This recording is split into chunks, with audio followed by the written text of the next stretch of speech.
And it's that. Welcome to Monday night is Marvelous Mother Tucker's Monday. I'm Jason from Mother Tucker's, and who's this fella here sitting next to me? Hello, everyone. Bill, Garden Guy Bill. So happy to see you all tonight. Thanks for joining us. Welcome, everybody. Wow, we got 43 people here with us already.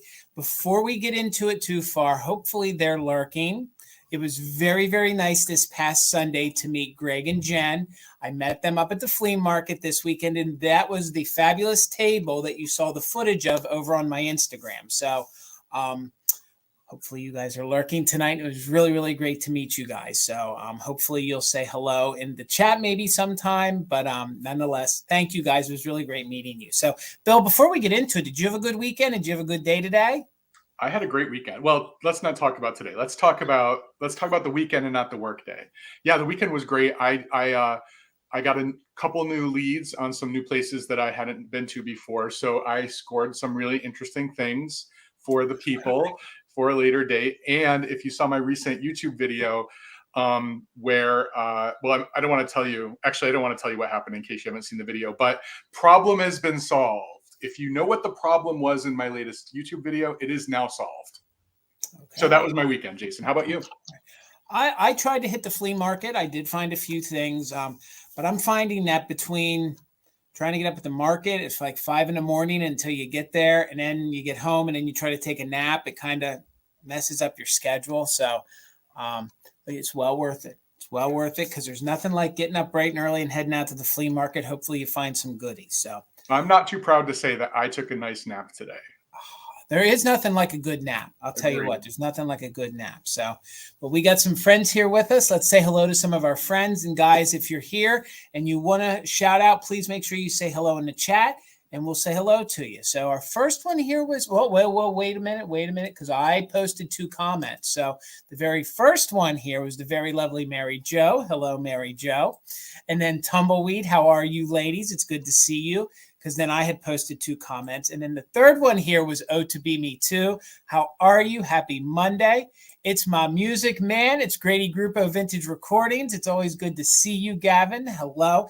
Guys, if you're not following him, he's definitely worth a follow. If you guys love vintage music, and if you love to hear it the way it was supposed to be played, which was on vinyl, you definitely got to give him a follow. So hello, Laura Orton. How are you? It's the one, the only Powdered Donut. Hello, Powdered Donut. How are you? Welcome.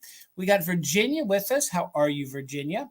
There's the very lovely Karen Gillette, the other half of Grady Grupo's Vintage Recordings. And tonight and always, she is our official mod and bid ender tonight. So Karen Gillette, thank you so much for doing that for us.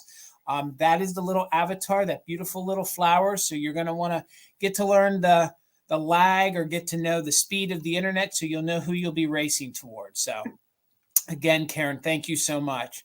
We got Holly Parker with us. How are you, Holly? It's great to see you. See who else is here with us tonight. My mother, Linda. It's great to see you, Mom. Thank you, Mom. Oh, Miss Kitch herself. It's the lovely Enamor, Amy. How are you, Amy? It's great to see you. Welcome. Let's see who else is here with us tonight. Chat was pretty chatty. We got Sarah from Renovative Home. How are you? And she, if you guys didn't see the reel, she showed us the right way to open up a plastic bag. So if you guys were ever having a problem opening those plastic bags, I now know how to do it. So, hey, Susan Jackson, welcome. It's always great to see you, Susan. Hello. See who else is here with us. We have Ann. How are you, Ann? It's great to see you. Welcome, everybody, tonight. We got Franny in the house. How are you, Franny? We got Sally here with us. Hello. Welcome, guys. Happy Monday night. Can you believe it's Monday already? Can you believe it's going to be going into the second week of May already? Man, it flies. Hello, Carrie. How are you? Welcome. We got Shannon here with us. How are you, Shannon? Welcome, everybody. We got Don't You Know is here with us. How are you? Let's see here. Ooh, I hope I don't mess this up. Is this Vernon? Vernon? Is that what it is? You think phonetically Vernon? I don't know. Bill, am I right? I think it's probably Virna. Virna? Okay. Or Virna. Maybe it might be a W sound, but hopefully someone can tell us. But I think maybe Virna or Virna. Okay. All right. Sounds good. We got Steel Whisper with us. How are you? Welcome. Oh, we got the 2 Jersey ladies back to back. We got Patty Rose. How are you, Patty Rose? It's great to see you.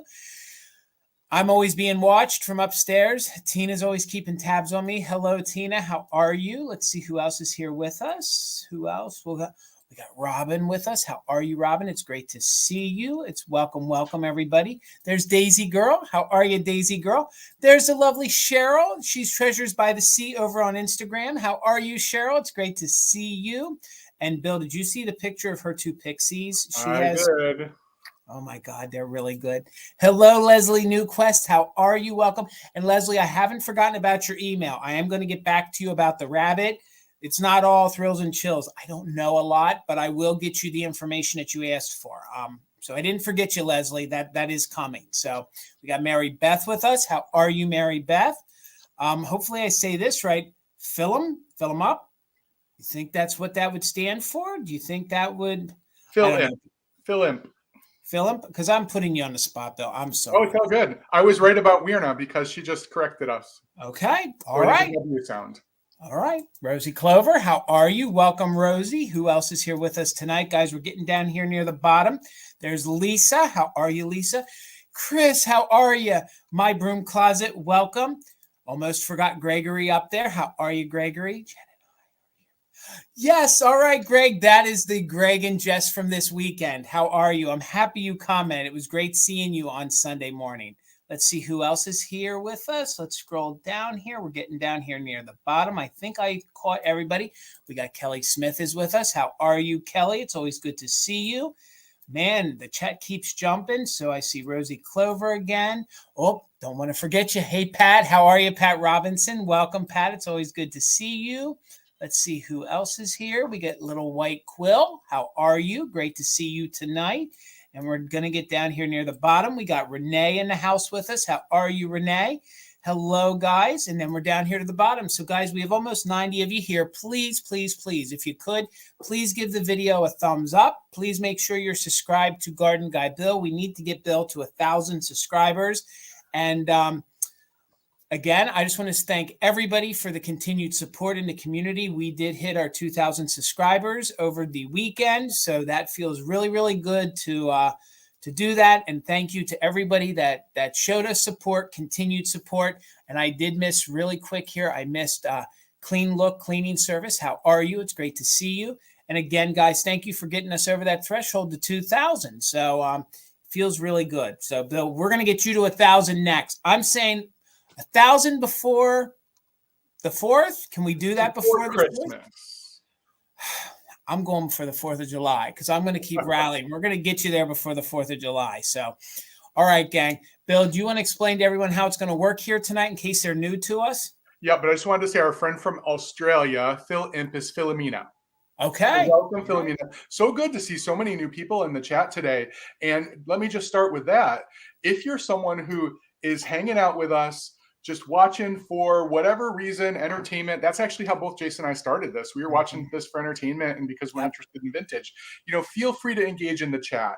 If you can't build up to doing it tonight, maybe next time. But the chat is a really supportive place. In fact, it's one of the reasons that keeps me doing this because it's such a great little community. So feel free to engage in the chat. Also, if you have any questions while the sale is going on tonight, and Jason and I are otherwise occupied, feel free to pop your question in the chat. There's lots of knowledgeable people in the chat. Most of the people here tonight have already heard what I'm about to say, but if you are new to us, feel free to ask your questions in the chat. So welcome, everyone. A couple things about YouTube. If you are new to YouTube, there are a couple different settings that your chat may be in. In order to see all of the chat and all of its wonderfulness and not miss out on anything, you should be in live chat, all messages. If you see top messages up at the top of your screen, toggle it to see all messages. Another thing about YouTube, and I can already tell we have quite the lag tonight, is that Jason and I move at a different speed than the chat does. So we are sometimes at a different time in the broadcast than you are.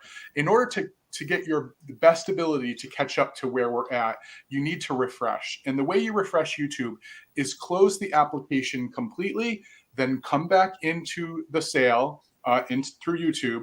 Make sure you're back in live chat, all messages, and make sure that little red line at the bottom of the screen is all the way over to the right. That way you'll know that you're caught up to us as best as the internet allows you to be.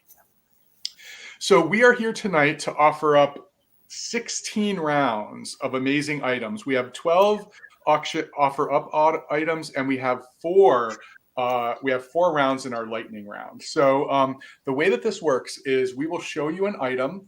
We will say what the starting bid is in case anyone is interested in bidding on it. Jason will pin that bid up on the screen right where our emails are right now. And the bidding can commence while Jason and I talk about the item, tell you anything we know about it, tell you any condition issues that you need to know about it. We also highly encourage at Mother Tucker's Monday for people who know anything about the items that we're showing to put your knowledge in the chat so that everyone can learn, because that's actually what makes Mother Tucker's Monday so great. Talos decided to show up, of course. Hi, buddy. So after we are done describing the item, if there are some bids that have come in, we will start a countdown. And that countdown will be a 15-second countdown. At the end of the countdown, we will say bid end. When we say bid end, our official bid ender, who is Karen Gillette, will type bid end into the chat. And the highest bid before the bid end is a person who secured that item. Now, during the countdown, we do offer an option called just in case for people who are seriously trying to secure an item. Just in case allows you to put in the maximum amount that you're willing to bid so that you can have your best opportunity to get what it is you're here to purchase. So if you are the highest just in case at the end of the countdown, we will bid you up $1 over the next highest bid or the next highest just in case. So if you want to put in a just in case bid, first of all, you need to be an active bidder. You have to have put in a bid before the just in case bid. And then you would type in JIC with the maximum amount you're willing to bid. Now, you may not pay that maximum amount because we're only going to bid you up $1 over the next highest bid, but it happens quite frequently, actually, that the next highest bid is only $1 or $2 under the just in case. So you have to be really willing to pay that amount. But it just gives people an opportunity to fight the lag, to get all the cards out on the table so that everybody who's bidding knows who's serious and who isn't, and just give you the opportunity to get something that you really want. As a buyer, I've used just in case successfully in the past and unsuccessfully in the past, but it's an option for people who want to use it. Now, if you are someone who's successful and you claim an item tonight, Jason and I need some information from you. We need your YouTube screen name and your real name, because quite frequently they are different. We need your shipping address and your PayPal email address. Those four things will allow us to generate an invoice to you through PayPal, which is the only form of payment that Jason and I accept. We also use an option that's available to resellers through a website called Pirate Ship, which allows us to get deep discounts on shipping, and just recently, even deeper discounts. So that's good news, especially for our West Coast friends, because Jason and I both ship from the East Coast. Yeah.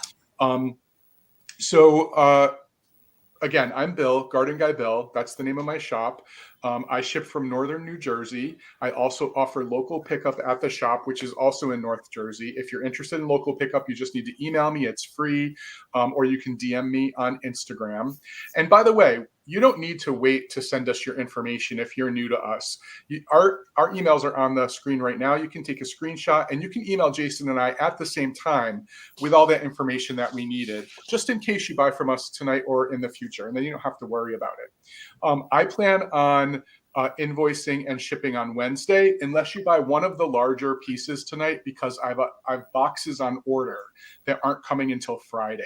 So for the couple larger pieces, they won't be boxed up till Friday, but I'll finish most of it on Wednesday this week. All right. That's all you need to know from me. All right. And I'm Jason, Mother Tucker's Antiques. That's me. And that's also the name of my shop. I also, like Bill, I invoice through PayPal. I also use Pirate Ship to get you guys the cheapest rates possible. If you guys would like to utilize free pickup, you can do that at the shop as well. Just make sure you let me know via the email, and we'll make arrangements for that. If you want to stop at my brick and mortar, it's right in Adamstown, Pennsylvania. We are about an hour and a half west of Philadelphia. So hopefully that gives you a geological idea of where we're located. I will be doing all my invoicing for all my sales this week on Saturday.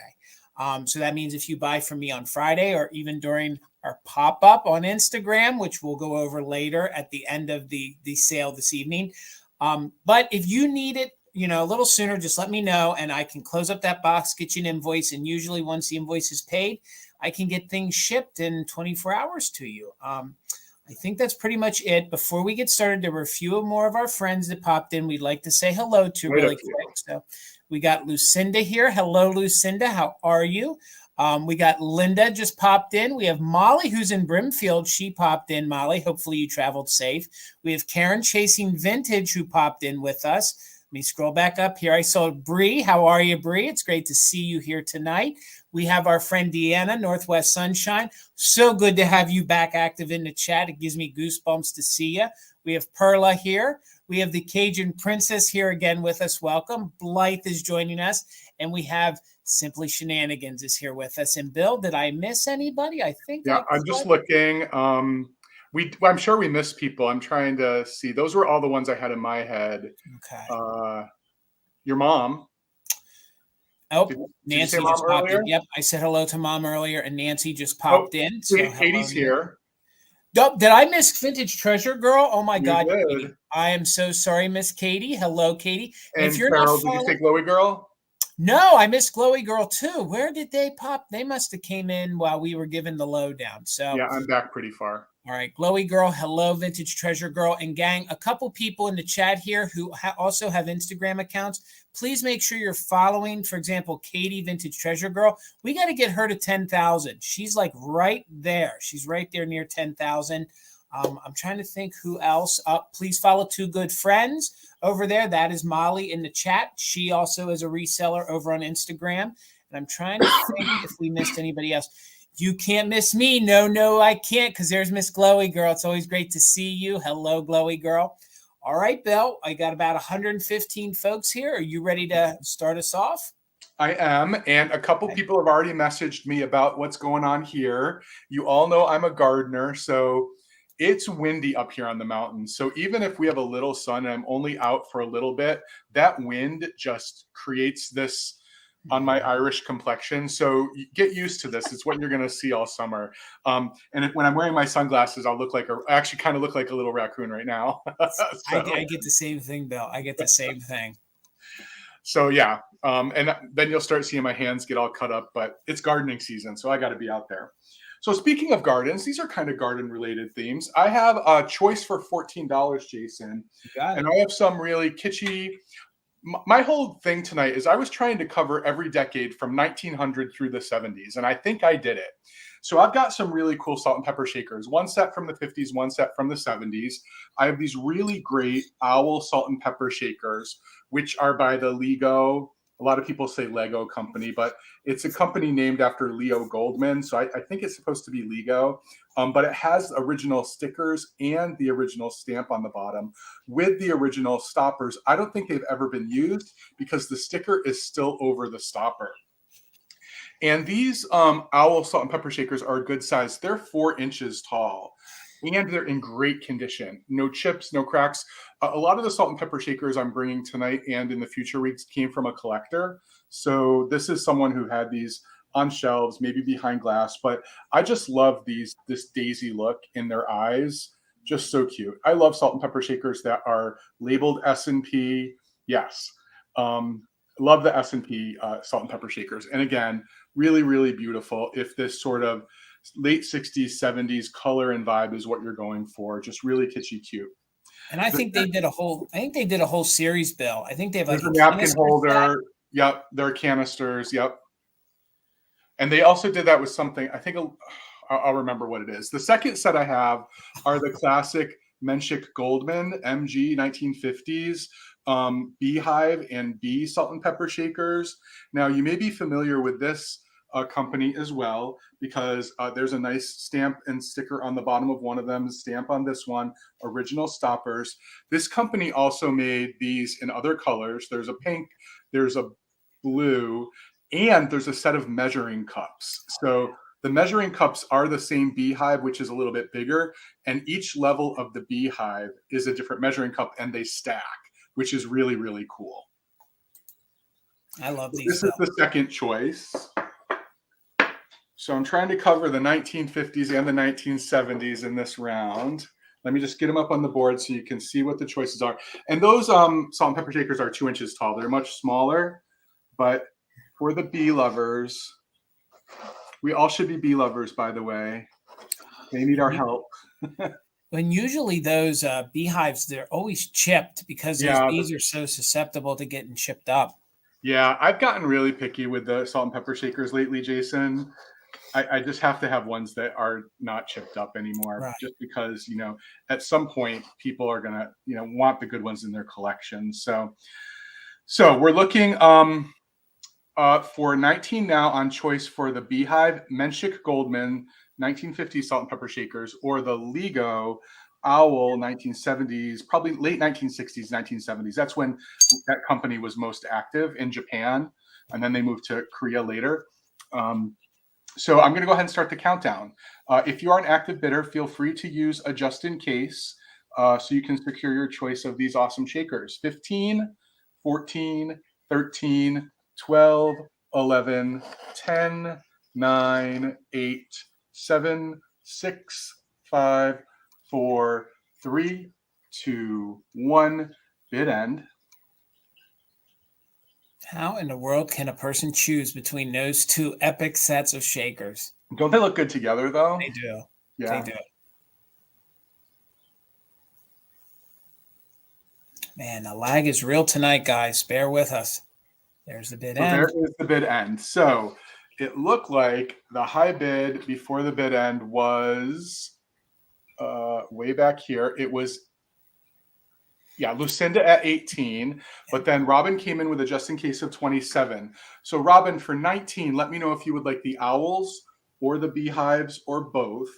And then Lucinda, you're back up at 18 if the set that you wanted is not claimed.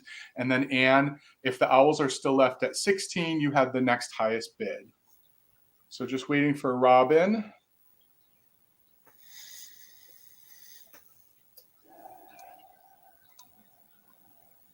For the beehives, the owls. So Lucinda, you were next. Did you want the beehives? I'm pretty sure that Anne didn't want the beehives, but you may change your mind. So Lucinda, just let us know if you'd like the beehives.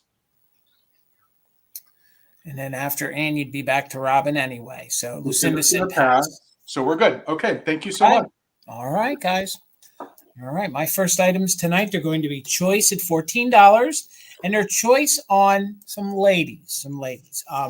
One of them has a slight condition issue, which we'll go over. So your first little choice is the Little Japan bisque, little bisque figurine. She is a mermaid, and then I'll show them a little closer to you. Then your other choice is the Little Bathing Beauty in the little boat, little tiny little floater. I'm not sure what it is, but it's like this cute little Venetian style boat almost maybe. But she's wearing a little bikini. So let me show them to you up close. First of all, the boat it's weird. Here in the front, one of those little nips is a manufacturing defect because it is glazed over top of it. But then the other one, this one right here, is unglazed. So I think it might have a nip and one's a manufacturing defect. But these were highly collectible a few years ago. They used to sell pretty quick at my shop. They're little dime store figurines. This one is made in Japan, and you can see that her cold paint is still in very good condition. She's like this bathing beauty in a little bikini or bathing suit in a little boat. And then she is marked Japan there on the bottom, not only embossed, but stamped in red. So that's your first little choice. I thought with her little umbrella, I thought she would be cute in your summer display, even in a mermaid bathroom. So this one measures just couldn't even pass the first round, Jason. The first round. Just about, well, that's what happens when I have mermaids. So this measures about 4 3/4 inches. And then your other choice was this very, very cute. She is bisque. She is a little mermaid in very good condition. I think she's very cute with those flowers there by her ear. If my camera wants to focus, let's get in there on that. There we go. So she is marked Japan, and she measures, what are her measurements? She's about 3 1/4 inches wide. So again, she is just a bisque figurine, really good condition. You can see she is embossed Japan there on the bottom. Again, just this cute little mermaid would be great. I don't think that this would have been a aquarium piece. I think these were just little dime store little figurines. So just looking $14 choice if there's any interest on the mermaid. Great for your summer decor. She'd even make a great little cake topper, but she is just that flat matte little bisque figurine. No chips, no damage. And then your first little choice was the little bathing beauty in the boat. Again, if you guys do any form of, beach decor, if you guys collect nautical things, and again, you can see some of the paint is crudely painted on there, but that's typical of these little penny store made in Japan pieces. And you can see it is embossed Japan and stamped Japan, but $14 choice. If there's no interest, we're going to keep it moving. It was $14 on the bathing beauty in the boat or the little bisque mermaid, but we're going to keep it moving. All right, Bill, what do you got for us, sir? I don't know. What do I have? Let's see. $12 start bid, Jason. Okay. And I have probably the most contemporary piece of the day, although I'm not really sure which decade it's from. I have a beautiful piece of Blue Mountain pottery. I have the dolphin, and this could be anywhere between the 1950s and the later part of the last century. This company closed in 2004, I think. And after they closed, they destroyed all their molds. So we have what we have. But this is a really cool piece because it actually has its original sticker, its original tag, which is obviously this company is from Ontario, Canada. So it's written in English and in French. And it has its original price tag. No one ever took the price tag off, which I just think is really cool. But it is a gorgeous piece. It's one of the mid-sized Blue Mountain. I mean, these pieces can be really big, but a lot of them are quite small. This one is a good size. So again, this pottery was made starting in the 1950s through the early 2000s when they went out of business. But it has the classic coloring of Blue Mountain pottery. And if you don't know, this is red clay. All Blue Mountain pottery is made out of red clay. So one sort of our classic vintage pottery from our friends in Canada. But the fact that it has the really cool tag on it still with a description of the piece, it has the sticker. The sticker does have a little rip in it. And then it has that original price tag, which originally it sold for $14.95. Patty, to answer your question, I have heard of a lot of companies that made pottery or glass that they do destroy their molds when they're done because they don't want anyone to. Some companies will sell them, though. Glass companies were known to do that, but then there were a lot of pottery and glass companies that did destroy the molds because they didn't want anyone to become a copycat. Yeah, Fenton sold off a lot of their molds. Mm-hmm. Yeah. LG Wright, I think, did a lot too. That thus is why we have Moon and Star and all those other ones. Yeah, that is so great. Bill, I have never seen a dolphin in this pottery before. Well, I brought it because I had a feeling I was going to be the first one to introduce the quintessential mermaid bathroom tonight, but you beat me to it. So sorry. We'll talk about that later, buddy. Oh, gosh. All right, guys, hang out. We're going to have a recap. So I'm going to start this at $15. I made my first junk jar. Now, I made junk Christmas trees back during the Black Friday sale, but this is my first junk jar. So I'll try to get the glare off of this. First of all, this is a contemporary jar. These were apparently pretty popular and sold at Target a few years ago. But I thought, how great to have a little glass. Now, this is a little glass. This is a little bubble gum machine full with all kinds of knickknacks. Let me turn off my ring light to see. There we go. You guys can now see everything that's in it. I will make sure to pack this with some tissue paper because I wanted to make sure that you guys could see the penny doll. So I didn't want the things to move. So Lisa, thank you. Well, wait a minute. I think this is a 12 for your, let's bring you back over. We got 12. There must be a bad lag though. Jason, it was almost 45 seconds when we started before it popped up on my phone. So yeah, we got Lisa at 12. So I'll just do a countdown, Lisa. And if this isn't, what did you start yours at, Jason? 15. Okay. It's got to be. I'm guessing it's this. So I'm going to go ahead and count it down. 15, 14, 13, 12, 11, 10, 9, 8, 7, 6, 5, 4, 3, 2, 1. Bid end. That's a gnarly lag. Yeah, we might want to adjust when. Yeah. Okay. Yeah. Maybe we'll do a 20-second countdown then. Yeah. All right. Well, right there before the bid end, you got Pity Pat's Pickin' jumped in there for 14. Were you starting yours at 14? Nope, I was starting mine at 15. So Okay. Yep. So Pity Pat, this is yours. Thank you both for your bids. Right. Yeah, let's try to correct this lag problem we're having. Yeah, that's pretty bad. Let me see if I can get back up here to my highlighted amount, get myself back over here. I'm going to turn off my ring light to get that glare off. So first of all, let me start with the jar itself. The jar is from Target a few years ago. It is a mock little gumball machine. So hopefully you guys are seeing that's the little spinning wheel with the little 25 cents. This measures about 9.5 inches tall. So it's about 9.5 inches tall. Starting this at $15. So this is a junk jar filled with all sorts of little goodies. So I topped it with a little penny. It's a little penny, one of those little bisque penny dolls. It's a little boy right there. So there's all sorts of different pieces in here. There's little Lincoln logs in there. There's, boy, I got a gnarly glare on that. You can see that there's a little plastic toy airplane in there. All sorts of different things. There's little jacks. So there's a little jack, little ball for the game of jack. There's marbles in here. There's all sorts of little toys in here. Hopefully I'm not missing anything. Nope, man, the lag is real tonight. So it's got the little pegs in here. Those aren't tees for golfing. Those are little pegs in a little game. Then we have the cute little boy. There's all sorts of little dime figurines in here. You can see there's dice in here. There's dominoes in here. All sorts of different things filled up in this great little junk jar. So Leslie, thank you. I see you're 17. So we're looking for 18 or more. See if I can get some of that glare off of this so you guys can see a little bit better. Man, that screen is really eating into the view. So I'm just going to get really, really tight. So again, you guys can see the penny doll. You guys can see all the little goodies inside. I'll back off the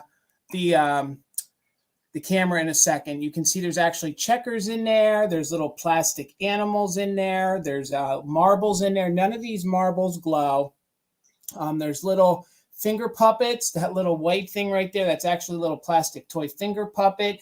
That was one of the little toy hanging monkeys. Remember those games, Bill, that you used to have to hang all the little monkeys? Yep. And Jason, the container is glass, correct? Yes, the container is glass. And it has a luster to it. So it has like a luster effect to it, like a carnival effect. That's why you're seeing all that. You're seeing like the purples and the pinks, but in person, you can definitely see everything up close. There's little toy cap gun bullets in there. There's little plastic jacks in there, little metal jacks, all sorts of little different things. Yes, Patty, the barrel monkeys, that's what that is. Then there was a bunch of little game pieces. Those are the little wooden. Those are the wooden Monopoly houses in there, all sorts of different things. So right now we are at 17. Let me put my light back on so that you guys can see it. There we go. That might even help you a little bit more up close. It has a little plastic clothespin on the inside. That's the little green houses in the Monopoly game, the red houses. Hello, Les. Welcome, everybody. So this is a junk jar, and it does have a sealed top. So it has one of those rubber tops, so it sits pretty firm. All sorts of different pieces in there. Now you can see the little plastic. I think that's a little donkey in there, but packed to the brim. And then it tops off right there with a little penny doll in the very top. So let's do a countdown on this. We're at 17, still with Leslie. Thank you so much. And again, it measures 9.5 inches tall. It is a glass bubble gum, like a mock little bubble gum machine that I filled with all sorts of little bric-a-brac, all sorts of little game pieces, all sorts of little plastic toys. And these must have been pretty popular, sold at Target probably a year or two ago. So let's count it down. We're looking for 18 or more. We are doing just in case for active bidders. So let's go from we'll go from 20, 19, 18, 17, 16, 15, 14, 13, 12, 11, 10, 9, 8, 7, 6, 5, 4, 3, 2, 1. Bid end. No, Amy, there's no butter bits in there. If there were, they wouldn't have made it in because I'd have eaten them. So Leslie, well, there were, but they're not there anymore. Exactly. They're not existent anymore. So Leslie, I see your just in case of 22. So we're just waiting on that lag. Thank you, Karen, so much. So Leslie, it's coming to you for $17. Congratulations. Thank you so much. Jason, all right, there is a lot of monkey talk in the chat, and you know how I feel about monkeys. I know. So if anyone is interested, Jason, I'm going to start this at $45. Okay. I have a beautiful piece of blue opalescent hobnail Fenton glass. This little jar in amazing condition. Predates 1973. There is no Fenton on the bottom. This is one of the older pieces. And it does come with a lid. So it's a lidded jar. It's actually a jam jar. You see a little place here for the spoon. It actually does come with its original glass jam spoon. Look at the size of that spoon. It's amazing. How awesome is that? So this is a glass spoon that goes with the jar. And if that's not enough, it comes with its original underplate as well. So it's the whole thing. The whole deal is all right here. Just all this gorgeous hobnail. I mean, just look at the hobnail on the finial on top of this, and then the beautiful ruffle on the plate. You never find all 4 pieces built. You're always missing that underplate or that spoon. Yeah, I see them actually with a spoon more often than I see them with the underplate, because I think they get separated, and people don't know they're supposed to stay together. But just so pretty, so pretty. Let me show it up on the board just so that you can see it without my fingers. Yeah, so fun. I love this size of this spoon though. That's enough jam for me. Like those tiny little spoons they used to have in things, no, not good enough for me. But that one, that's nice. So this is let me see, it's 5.5 inches tall from the bottom of the underplate to the top of the finial. Just so pretty. They have just the right amount of opalescent to it. Some of those get completely washed out with white, and that one you can really see that turquoisey blue coming through. Yeah, imagine what your jam would look like in this, depending on what color you used. It would look good. I actually think the best looking one would be orange marmalade, because I love orange and blue together. Well, obviously I love orange and blue together, but I just wonder what would your grape jam look like in this? That's good. And you don't even have to use it for jam. You could use that as a little sugar bowl if you want to. You could use it for all sorts of things. Honey. Yep. Absolutely. My guess is that most people didn't use these though. Most people set them up on a shelf and they didn't get used. They were wedding gifts. They were anniversary gifts. They were gifts to oneself. Just so pretty. But I think this blue opalescent, Fenton's blue opalescent, of all of the opalescents, is my favorite. It's just it's so pretty. Like the Lily of the Valley stuff that they do. Oh my goodness. Yeah. They're fairy lamps in that. Really good. Yeah, agree. All right. I'm going to start a countdown in a few seconds. I just want to give people a warning because of that lag, just in case anybody else wanted to get in, or if anybody wanted to put their just in case in. I am going to start the countdown. Thank you, everyone. It is very beautiful. I agree.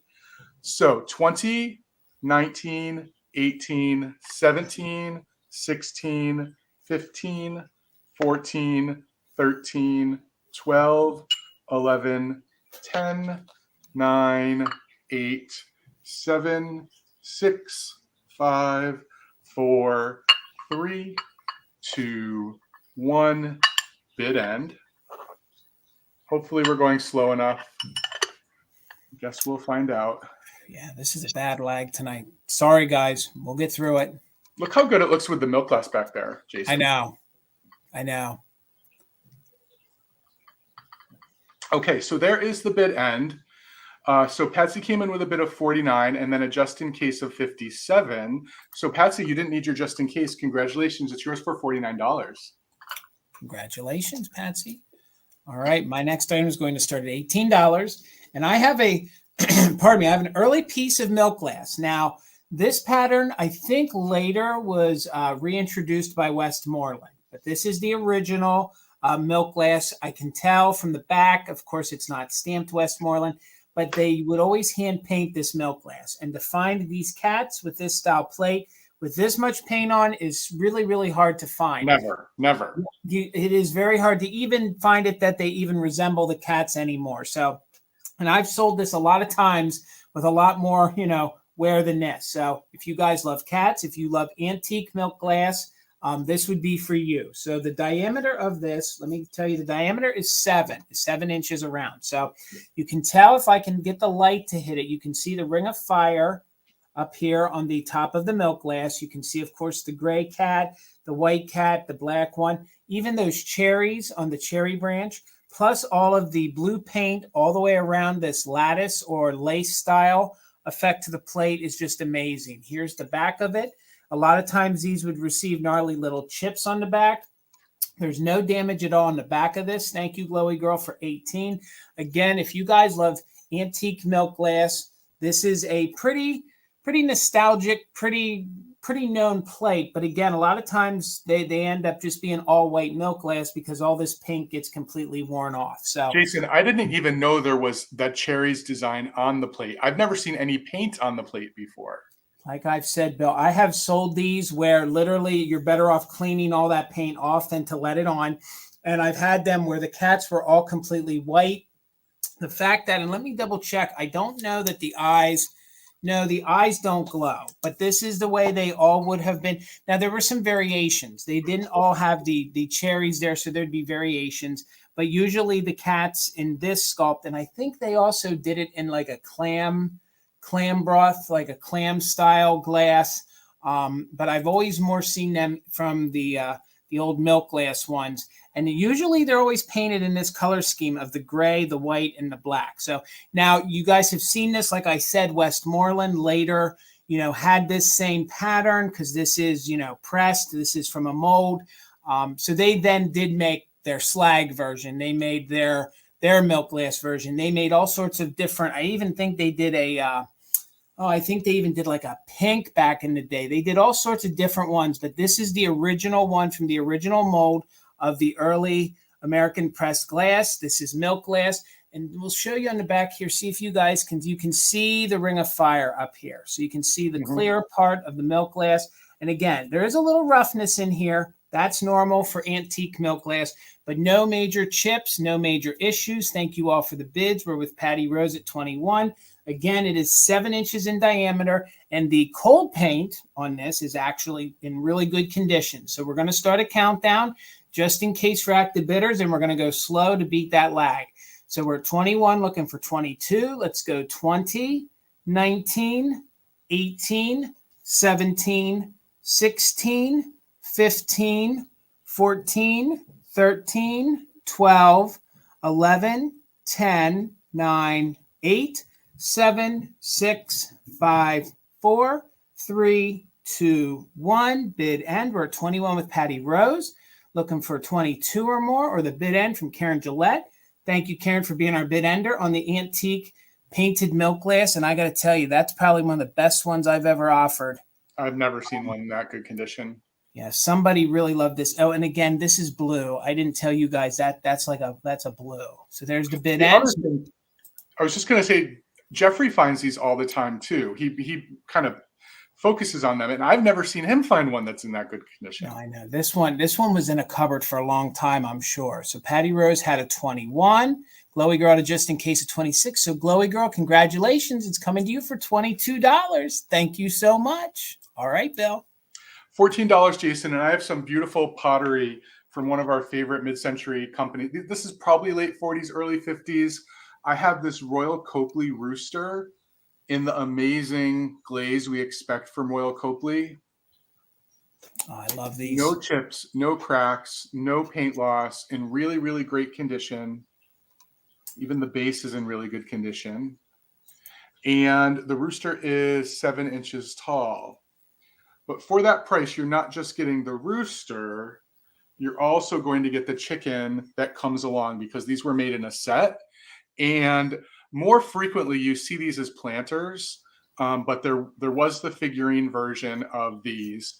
And I wanted to bring them tonight because I know a lot of people are interested in decorating in farmhouse. And these are nice mid-century pieces that could fit into that style if anyone was interested. And, you know, because they're Royal Copley, you see minimal crazing. There is a little bit of crazing on them because they do have age. They are quite old. But there are no chips, no cracks, beautiful glaze on them. And I think would look really great if you were decorating in farmhouse, country, shabby chic, just really, really nice. And to get them without any chips, because I've had the planter versions multiple times. This part of the rooster, which I can't remember what it's called, someone will tell us. And these feathers are always chipped up. And here they're just in such good condition. Yeah. I just want to give you a close up on just like the colors in this glaze and on the wings. It's just so well done. And again, when you look at pottery enough, what's that? It's called the comb. And Bill, the comb, right? We collected these for a long time, and they did the same sculpt, but they did them with different colors. So they did them with different schemes. And the color scheme you have right there is actually one of their first versions. That's one of the earlier ones. Yes, and then there are other versions of them where the rooster's his head is down. Yes, and he's pecking. Yep. And the hen is looking like she's sitting on a nest, like kind of with the eggs, I guess. But yeah, so I thought the same thing, Jason. I thought these were based on the glaze. I do think these are the older ones. So probably 40s, maybe early 50s. But just so pretty for people who decorate in this style. I can't leave good pottery behind when I see it, even when I'm not sure if it's something that people would be interested in, because you got to save it. All right. Thank you all. What's that, Jason? These are so collectible. And gang, if you guys ever find them all in white, they're the most valuable ones. If you find them all in white with just like a mild pink detail, or all white with just a little black detail, those command the top dollar. And that you're getting, I mean, that both of them are still found together. That's kind of a special thing right there, and in great condition. So I'll go ahead and start a countdown for all of you who are bidding, so you can decide what you might want to do if you want to put in another bid or just in case. I'm just trying to be as thoughtful about the lag as I can be. And thank you for the emojis, everyone. Thank you.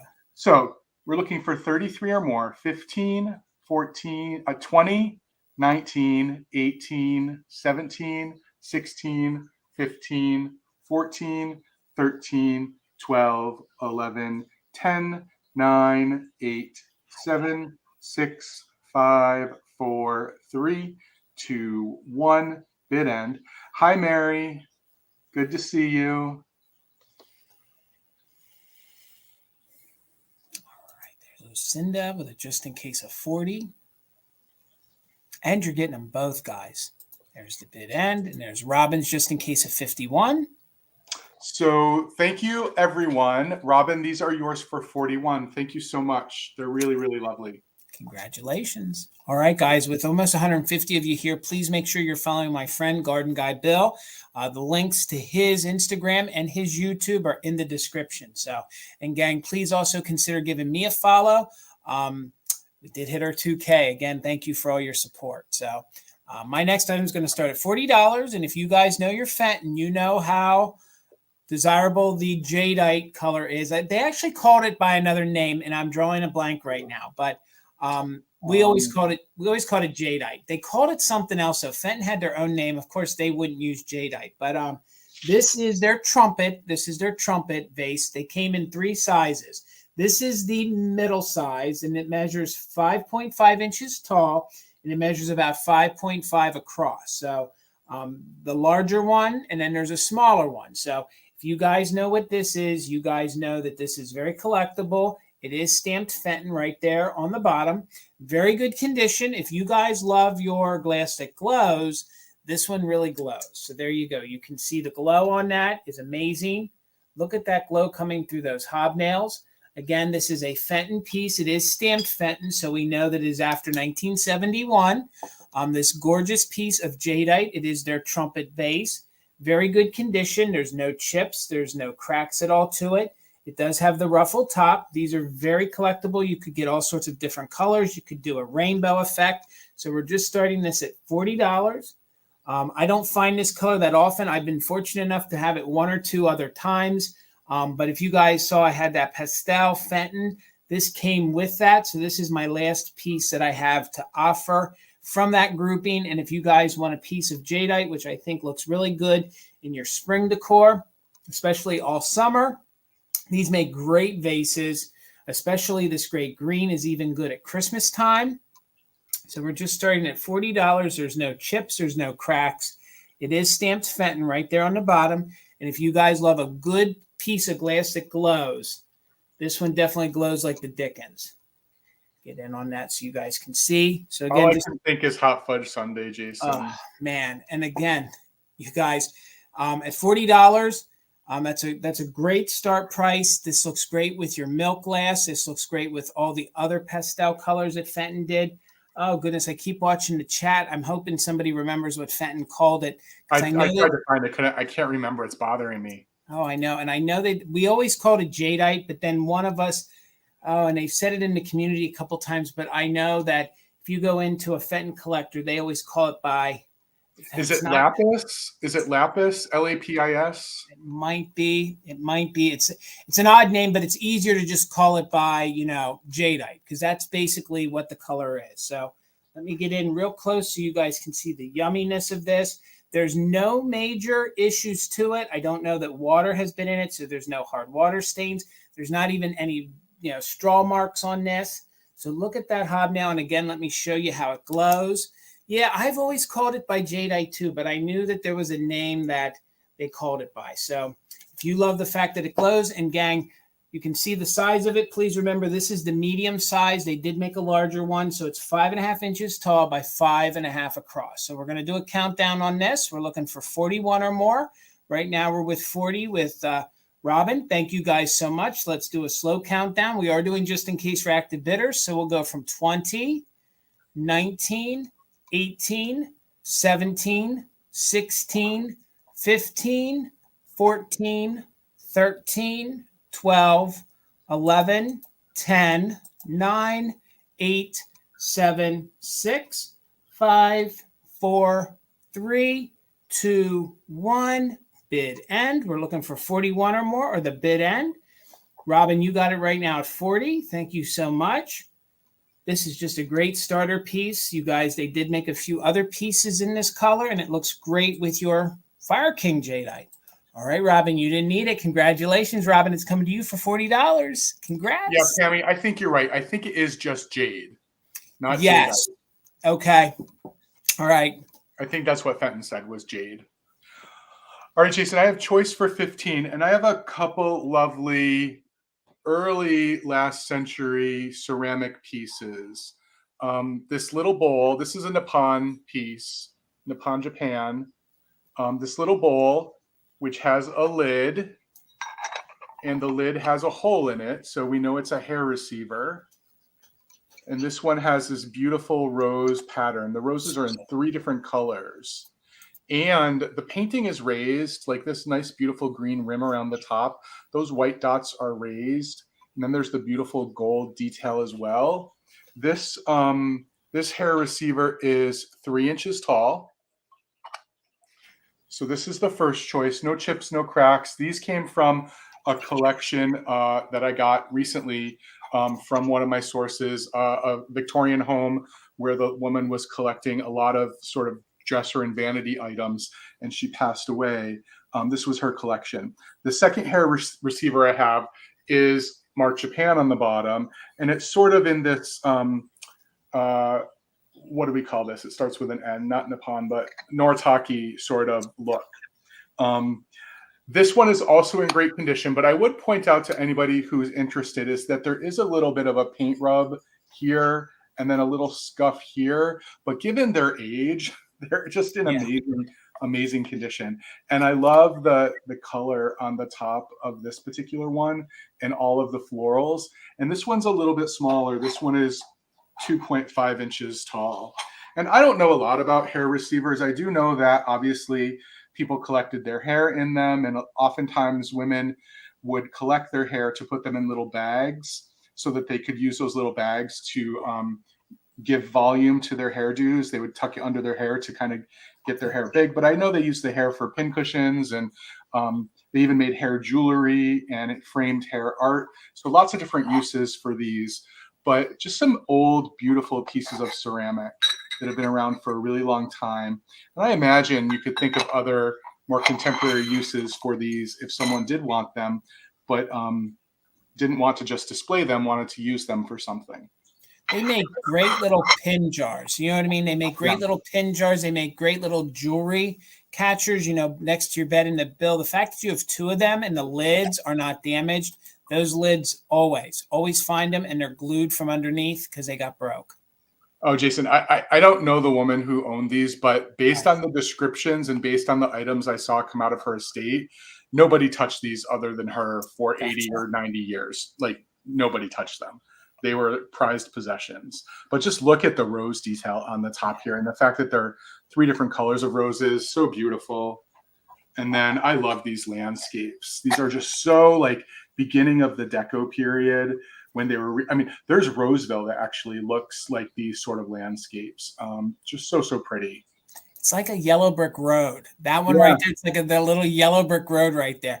Yeah, Karen's right. You could drape a little necklace over it and out of it. Yes. Well, you could use them for little posies too, like little miniature flower arrangements. So many things you can do. Cotton balls is a great idea. That's an awesome idea. Yeah. All right, so I'm going to go ahead and start a countdown. Thank you all for your bids. I think they are just lovely, old, nice pieces of ceramic, both made in Japan. One is marked Nippon, which is the older name for Japan ceramics, and then this one is actually marked Japan. So this is probably 20s. This is probably maybe a little older than that. So right now we're looking for 18 or more, 20, 19, 18, 17, 16, 15, 14, 13, 12, 11, 10, 9, 8, 7, 6, 5, 4, 3, 2, 1. Bid end. I love that idea, Karen, putting a small flower frog in it. Yeah. Oh, that's a really great idea. Actually, because a lot of the Japanese modern pottery have its pottery with a little hole in it with a tiny flower frog in the bottom. Okay, so Anne, your just in case came in right after the bid end. I'm sorry. So Patty, your just in case of 24 came in first, but your bid of 17 was the highest at that point. So Patty, you have first choice at 17, and if you want what's left over, you have second choice at 16. So we can just claim by saying rose or landscape. You read my mind. Okay. So Patty wants the landscape. So Anne, just let me know if you wanted the rose pattern. And if not, it's all good. I'll bring it back at the recap. And you can hear how fragile they are the way when you're moving those around, Bill. That porcelain is it's so crazy that there's no damage on these. All right, gang. $14 start. We're going to go from hair receivers, and then we're going to go into the 60s or 70s, and I got a alabaster owl here. So, all right, she's taking her, Bill. So $14 if there's anyone that's interested. Now, this is a piece of alabaster that is carved into a paperweight or a figurine. Now, the green and the yellow here, and I didn't check. I think his eyes are glass. I'm pretty certain the eyes are glass on these, but that orange and the green is painted. So a lot of times, if these aren't stored, you know, in the proper climate, the alabaster actually starts to like crack a little bit, or actually starts to breathe a little bit, and then the paint starts to come off. But this one is in really good condition, very smooth, no chips on it, nothing coming off. This guy measures about 4 inches tall. So he is about 4 inches tall. You can see that it is carved. There's the bottom. Then you can see how they did paint it. So the green and the orange is painted. There's no chips. A lot of times the little feet on these get chipped, sometimes the beak. This little guy looks brand new. He's in really good glossy condition. If you guys collect owls, this would look great in your owl collection. This would make a great gift, you know, for somebody that would use it as a paperweight.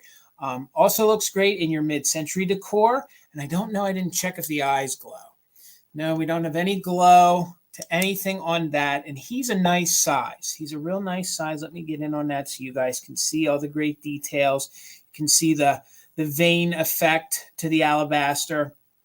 Again, these are carved, and I just love these. And normally when I find these, they're scuffed up, they're damaged. This little guy, he is probably one of the best ones I've ever found and could offer up to resell. So, okay, all right. So this one's super cute and measures 4 inches tall. So it measures 4 inches tall, probably from the 1960s into the 1970s. That's when these were very popular back then. But I love the realistic effect that he has with those eyes. Again, there's no chips, there's no damage. This is an alabaster stone. And then they did do the painting details to the green part of his body and then all of the orange effects. So really cute paperweight. Let me show you the bottom again one more time. If there's no interest, that's okay. We'll bring him back in the recap.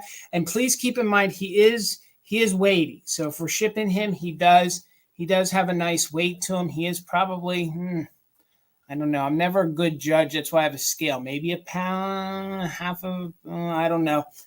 he weighs a good amount. So just keep that in mind. And he is 4 inches tall, $14 if anyone's interested. Thank you, Ann. I see you at 14. So let's do a countdown. We're looking for 15 or more. We are doing just in case for active bidders. So we'll go from 20, 19, 18, 17, 16, 15, 14, 13, 12, 11, 10, 9, 8, 7, 6, 5, 4, 3, 2, 1. Bid end.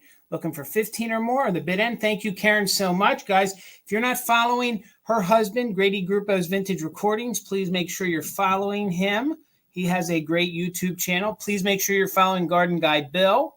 And please give me a follow if you don't mind. That'd be great. We're at 14 still with Ann, and there is our bid end. Thank you so much. So, Ann, he's coming to you. Congratulations. Thank you so much. So I was going to hold this for later, but I'm just going to bring it now because it's related. I'm going to start this at 19 if anyone is interested, Jason. I have my needlework of the night because I feel like I've been bringing one every week lately because I'm kind of obsessed with finding them now. This beautiful needlepoint, and it is needlepoint, of this family of owls in all different sizes with the big one down at the bottom, and then they just gradate down in size. And I love that this one's turned around to the back. And this is a big piece if you have an area of your home that you're looking for something that's tall, but not so wide. It's 19.5 inches tall, but only 8 inches from side to side. It's really nicely matted. It does have some glue residue because of its age. And it does have a hanging piece on the back of it. But the needlework is just really, really spot on. I don't see any stains. I don't see any problems with it. There are no smells. The frame itself is in good condition. There's no glass on it, so you don't have to worry about the glass breaking or the weight of the glass. It's just mounted in the frame the way that it is. So really, really pretty. I'm finding it exceedingly more difficult to find these needleworks now that they've really increased in popularity recently. So it is fun to be able to bring them when you can.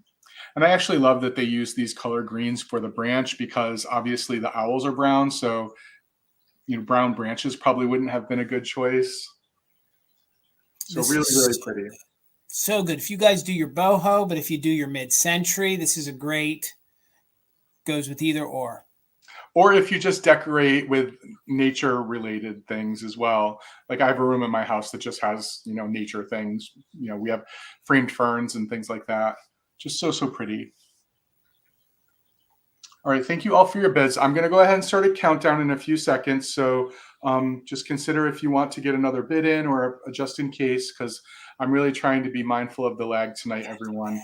So 20, 19, 18, 17, 16, 15, 14, 13, 12, 11, 10, 9, 8, 7, 6, 5, 4, 3, 2, 1, bid end.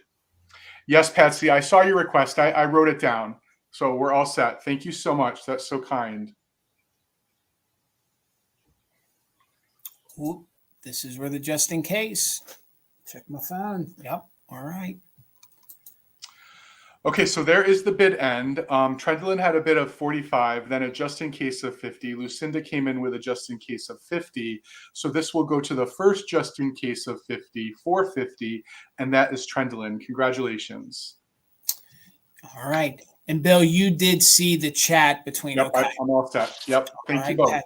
Thank you. And Pat, we got it. We got it. Bill's got it. So $28 start bid on this next if there's any interest. And these are great, especially this time of the year. I have this Indiana glass fairy lamp. Very good condition. At 28, this would be a great starter if you guys don't own any. This is a great one to actually use. You guys could put one of those insect, candles in here. You could take this out on the porch, out on the patio, and you don't have to worry because it's good old Indiana glass. So this is their diamond point in their honey amber. You can see the light in it right now, how it glistens. It glistens on all these little diamond points. So $28. It measures 6 3/4 inches tall. Thank you so much, Marion. I see your 28. So it measures 6 3/4 inches tall. Here at the base, it's about 4 3/4 inches across. So these were very known to get chips on the inside. Thank you, Miss Wildlife. I see your 30. They were known to get chips on these little feet or these little prongs that they have even here. So this is where the candle, the votive would sit, and then they were pretty prone to get chips here. This one has no chips. Sometimes these would get chips on the feet. Maybe light roughness to the mold mark from the factory. What I love about these is if you can see the thickness of the base, these sit really well. Sometimes fairy lamps, depending on how they're made, they can be not the best to take outside and use. That's what I was trying to promote, is that with the weight of this base, this is a great one to put on the patio. It's great to use in the evening or even keep in your home. So here you can see there's no chips to the chimney. There's no chips on the inside. You can see that it is haze-free, crack-free, no issues. So thank you all for the bids. I see Miss Wildlife back at 35, so we're looking for 36 or more. There it is put back together, a gorgeous piece with these almost these bars or the ribbing that comes down and then all that gorgeous diamond effect. This is probably one of my favorite style fairy lamps, especially the way the light glistens off all those diamonds. So let me put the light back in there. Again, damage-free Indiana glass in their honey amber.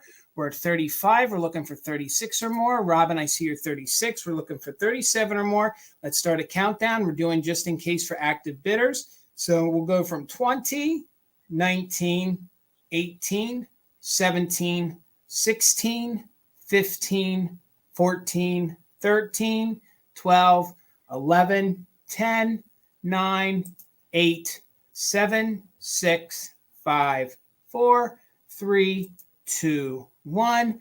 Bid end. I'm trying to count as evenly as I can to make sure we can even out that lag so everybody gets an even chance.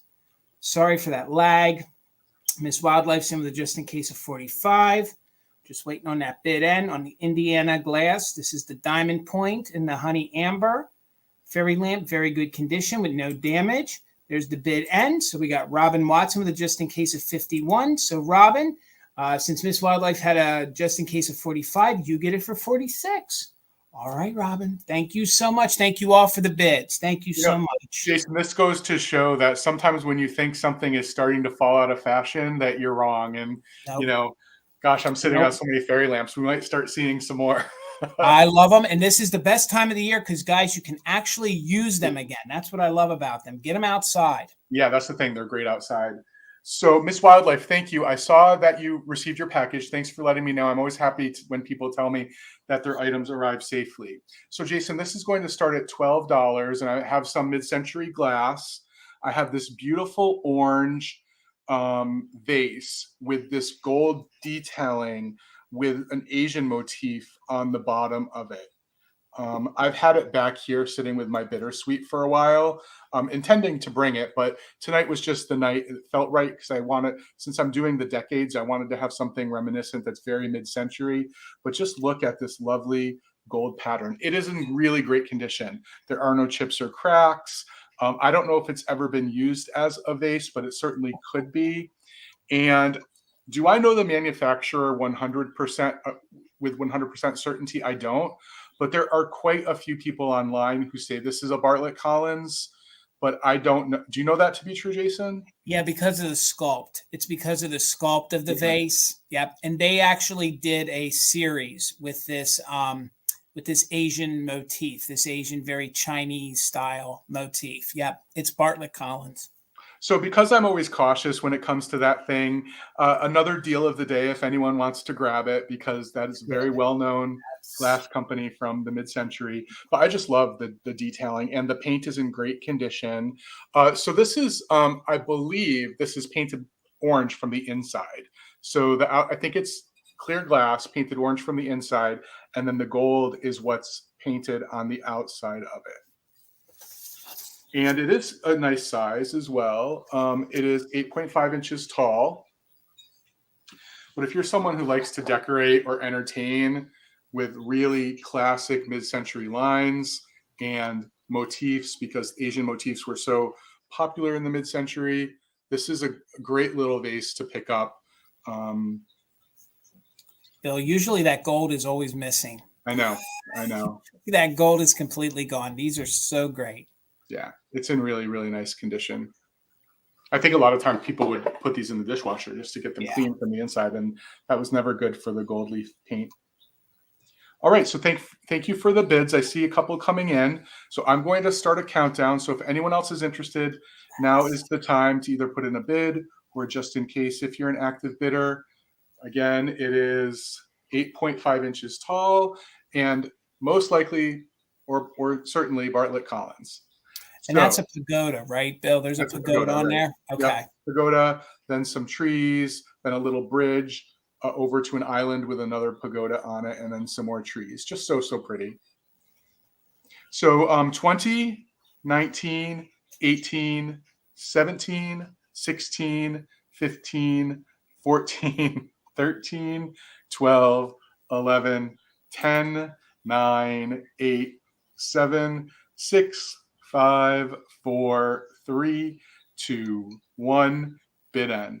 Yeah, Gavin, my work email has been pinging the entire time I've been sitting here tonight. So I understand. Hope it's nothing important, Bill. You're off. It don't matter. It's after 5 o'clock. I hear you. So there is the bid end. Thank you for your bids, everyone. Ann had a bid of 14. Les came in with a just in case of 20. So Les, this is yours for 15. Thank you, everyone, for your bids on that item. I appreciate it. All right, guys. I have something different for you, and it's going to start at $18.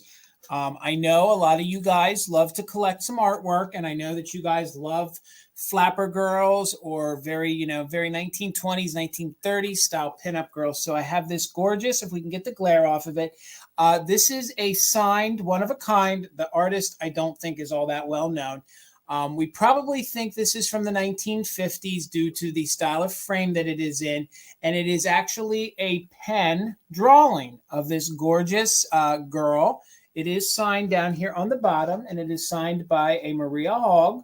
And we kind of looked at this really close. We don't know if they started with a pencil and then they used pen over top of it. But if you guys are into the pinup girls, or if you guys are into the 1930s or 1920s kind of look, I thought this would be a unique piece for you guys to add to your collection and to hang on the wall. Look at that pill top hat she's wearing with the little bow on it.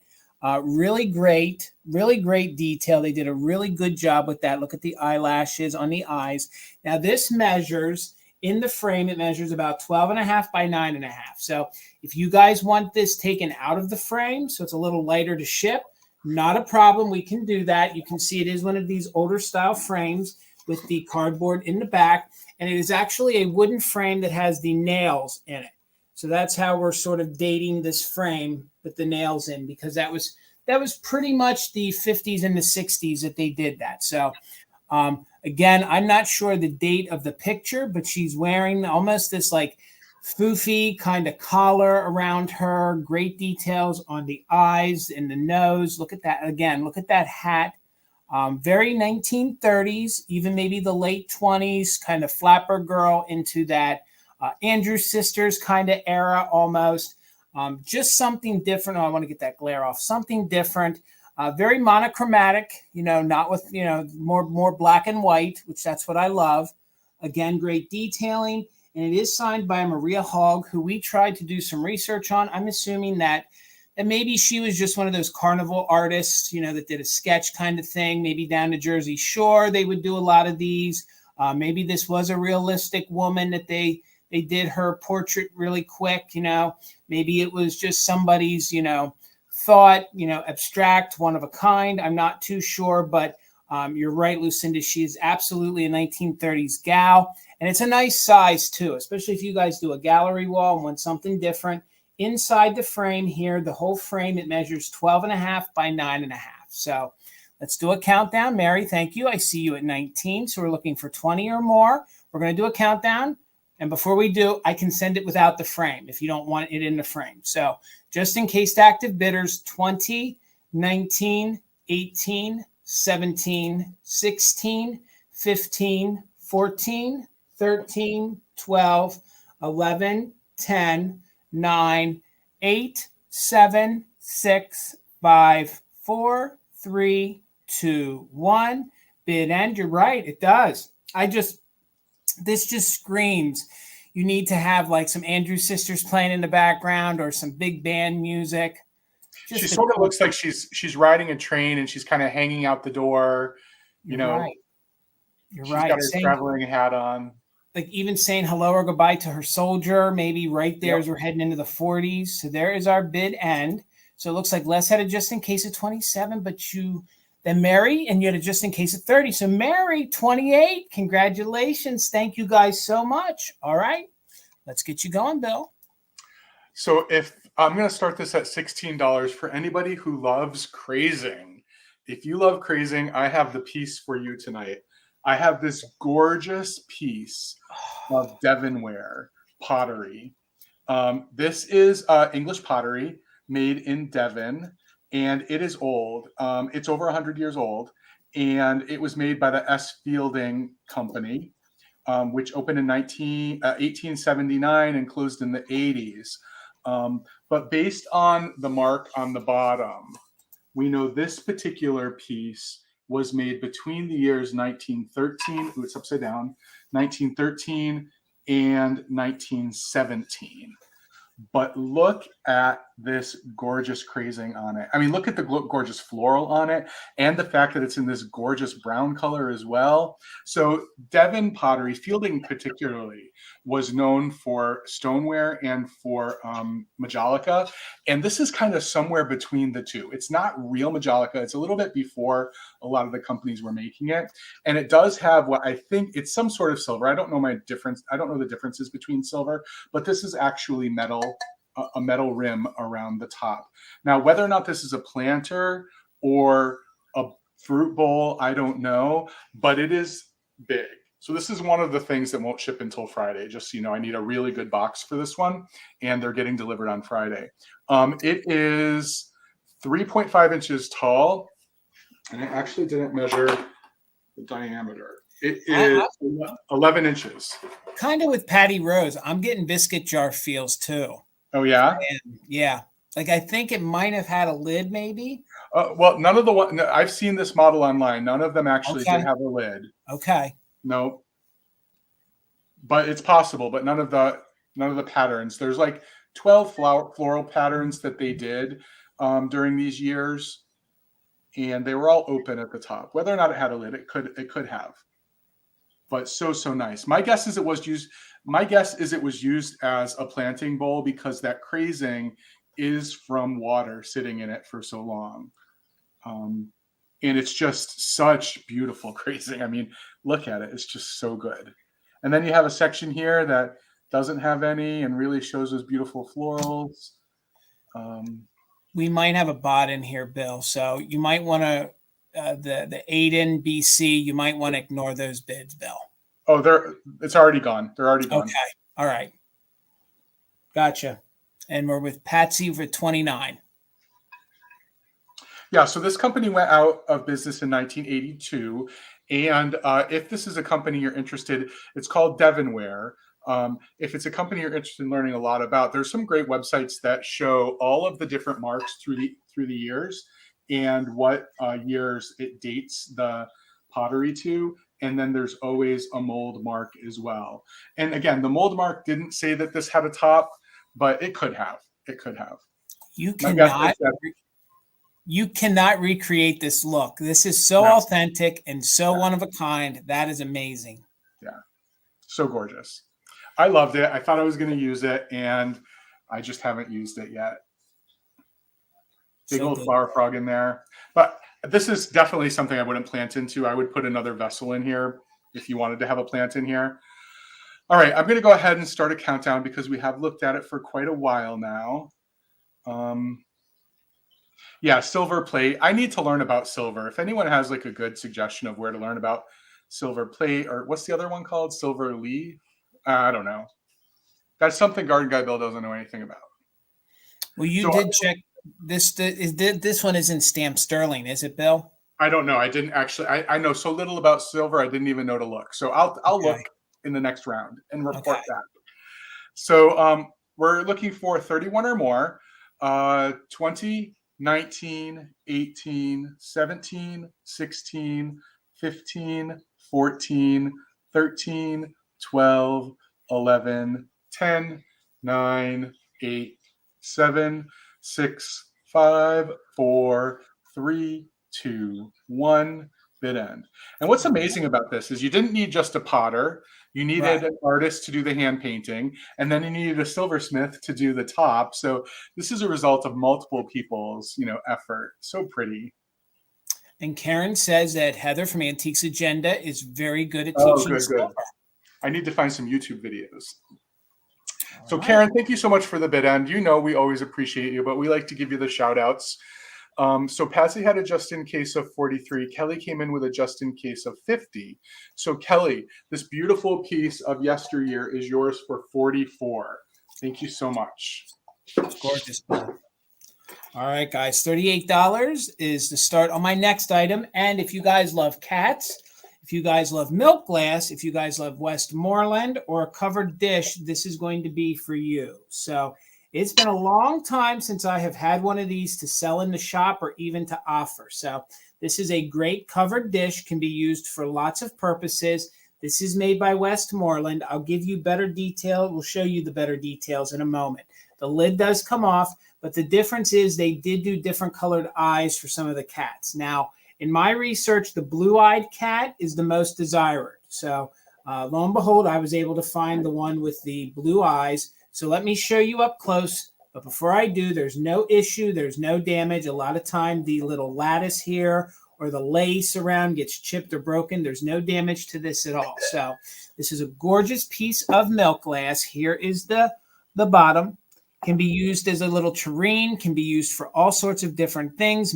I would just use this as some great decor, maybe put this up on a mantle with a cute, especially if you guys love kitty cats. So it is stamped Westmoreland right here on the bottom. There we go. It was catching it right around there. So it is marked Westmoreland. Gorgeous piece of milk glass. There's no chips. There's no cracks. So there's your base. When it is all assembled, it measures 6 inches tall. It measures 6 inches tall by 8 inches wide. Now let's look at the details of this cat. If you guys love kitty cats, if you love something that has like an Egyptian kind of feel to it, this is for you. This cute cat. Now I do recall, I think it is stamped somewhere up on the inside. Yes, it is stamped Westmoreland right there. There we go. It's catching it. Gloria, thank you. I see you're 40. So we're looking for 41 or more. And gang, a lot of times the way these sit, they get chipped. There's no chips up underneath here. There's no cracks. So this is a piece of molded glass. And again, they did a great job with all the details of the whiskers, the nose. Hopefully my camera's picking all that up so you guys can see it. And again, they did different colored eyes. And the blue is actually the one that people seem to want the most of. So again, you don't have to use the whole entire dish. I've seen people use the top just as a figurine, maybe use it as a paperweight. It's a gorgeous piece of glass in and of itself. But let's put it back together. It's this gorgeous statement piece. Again, would look great on a mantle. These were also used back in the day. People would use them as little smoking boxes. They'd use them as little trinket dishes. Some folks I knew used them as jewelry boxes. But again, this sits in here really good and sturdy. It's a gorgeous piece of milk glass. And it's just this covered, gorgeous trinket dish made by Westmoreland. And the measurements, again, 6 inches tall when it's assembled like this, 6 inches, 8 inches across. So let's go ahead and do a countdown on this. Gloria is in at 40. We're looking for 41 or more. And gang, we are doing just in case for active bidders. So we'll go from 20, 19, 18, 17, 16, 15, 14, 13, 12, 11, 10, 9, 8, 7, 6, 5, 4, 3, 2, 1. Bid end. We got Noelle. How are you at 41? And let me say Tina's the one who found this. So let's clarify Tina found this because I'm seeing some chat. I hope I didn't miss it. Tina did find this cutie pie. So the Gloria's a just in case of 45. Noelle came in with a just in case of 77. So Noelle for 46, congratulations. It's coming to you. Let me sit it down really slow here and I'll get you going, Bill. Thank you guys for all the bids. Thank you so much. $10, Jason. You got it. And I have another piece that's just 1 year over 100 years old. I have the 1922 edition of Chatterbox, Wow. which is an annual that was published for families by the Page Company, I think out of Boston. Yeah, this book is in amazing condition. There are no there are no pages missing. It's just in really, really great condition. So this is a book that was released annually. It includes the following. And this was meant for families to read together. It includes both full color and black and white illustrations. It includes poetry. It includes puzzles, and it includes stories that could be read at a family time. So this is a really, really fun book. There are advertisements from the age in this book as well. So it's really, really fun. So I thought Jason does this. I thought I would do just a few things. There are 8 full color illustrations in the book. And then this is a list of all of the other illustrations, literally dozens and dozens and dozens of them. There are stories that happen in chapters. I've read a couple of them, really fun. So this was a time of exploration for of Africa. So there's a lot of stories about lion hunting and taming and things like that. Here's a cute little color illustration of some birds in a cage with some puppies frolicking on the outside. Another interesting piece is the race of people in buckets, washing buckets, and something I guess people did. There's a lot about sailing in here as well, but I just can't say what good condition it's in. So here's a nice page that illustrates that there are stories, there are poems, and then there are puzzles all throughout the book, so that there's always something for everyone in the family to do. And it's almost 300 pages, so it's a lot. As I said, a lot of information about sailing, because this was a time where exploration of the new worlds was really important and interesting to people. So just a lot of really interesting stuff. I've actually read most of the book because I bought it a while ago, and it's just been fascinating. Again, a lot of stories about Africa in here, so that's very interesting to me as well. There's actually a series of articles in here about what the best boy and girl names are. So apparently in 1922, the feeling was the best name for a boy was Robert, and the best name for a girl was Anne. But there are runner-up names that are in here, which I won't tell you because someone can read it. But again, just a gorgeous old book that I think would make even just a great display. Minor wear around the bottom for something that's 101 years old. But look at this binding. in such good condition, I and no love- library smell. I love the front of this. This alone is a coffee table book. Just lay that on your coffee table. Yeah, agreed. And some of the color illustrations in it, it was Anne with an E. Okay. Lila's always so specific. She needs to know every detail. Dot those I's and cross those T's. I'm going to go ahead and count it down. So we're looking for 11 or more. Music Notes has a bid at 10 right now.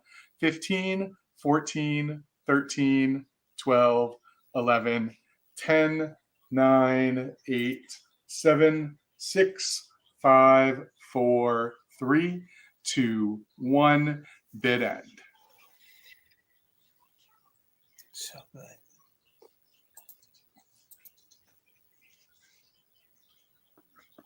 It is pretty amazing. I love it. And if people are interested, I've seen others listed on does everybody know thriftbooks.com? It's a really great website. It's even better than going on Amazon to find older books. Thriftbooks.com. Misty told us about it in one of her sales, and I've been addicted to it lately. And there are some other years on that website. If you're looking for older collector's editions of vintage books to look your items up in, they have a lot. I just bought one on flower frogs, actually. All right, so there's the bid end. It looks like Nancy had the high bid before the bid end at $31. So thank you very much. This is yours for $31. All right, and hello everybody who's joining us. Hello, Alicia. Welcome. $12 choice, and it ain't a sale with Mother Tucker's if we don't offer some salt and pepper shakers. So I brought some unique ones that I thought were a little different. So $12 choice. These are a little earlier. So these are probably, well, they're marked Japan. So they're probably right after we stopped doing Occupied Japan. So these are probably early 50s. So maybe these girls might be before. I'm not too sure. But nonetheless, they're on the older side. And I love these chubby little flapper girl style shakers. And then we have the two sailors. We have the female and male sailor. Both sets are in very good condition. Let me show them to you up close. So just $12. And I love the older style shakers because of the style holes. So I do believe maybe these are before the war. So these are the made in Japan. I just have that kind of feeling. So they're these older little chubby little flapper girls. So I know it's getting washed out, but she has the pink detailing here of the lace. And then it's a very almost lime kind of green that you see. Now she has a cork and it's up inside her. So she does have a cork, and there are these cute little blonde head girls with a cute little pink little bow tie up there in their hair. So there's your first little choice. Let me show. She's getting kind of washed out. So there you go, the rosy cheeks. And then again, these older ones, they didn't have the whole numbers for the shakers were the same. So this is your first set to choose at $12, and they measure, let me check my notes, they measure just about 3.5 inches tall. Now, gang, if you guys love your nautical, if you know someone in the Navy, if you guys even have maybe a bathroom that might have mermaids in, these would be great for you. And they actually have luster. You can see it catching it right there. They have this luster effect to them, which I love. And usually when I find these are always damaged, or I find that they've gotten mixed and you have two guys or two girls. I actually have the official right set, the boy and the girl.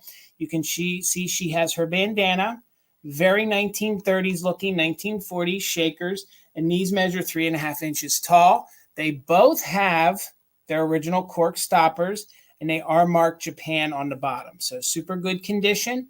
If you guys love the little flapper girl, very deco, 1940s look, she has her little cap onto the side, and she has her 5 holes right there. And then he has his 5-hole shaker right there. Really, really good condition. In the Navy, look at those bell bottoms. So dramatic, so good. So that's choice at $12. Right now, Glowy Girl has top bid.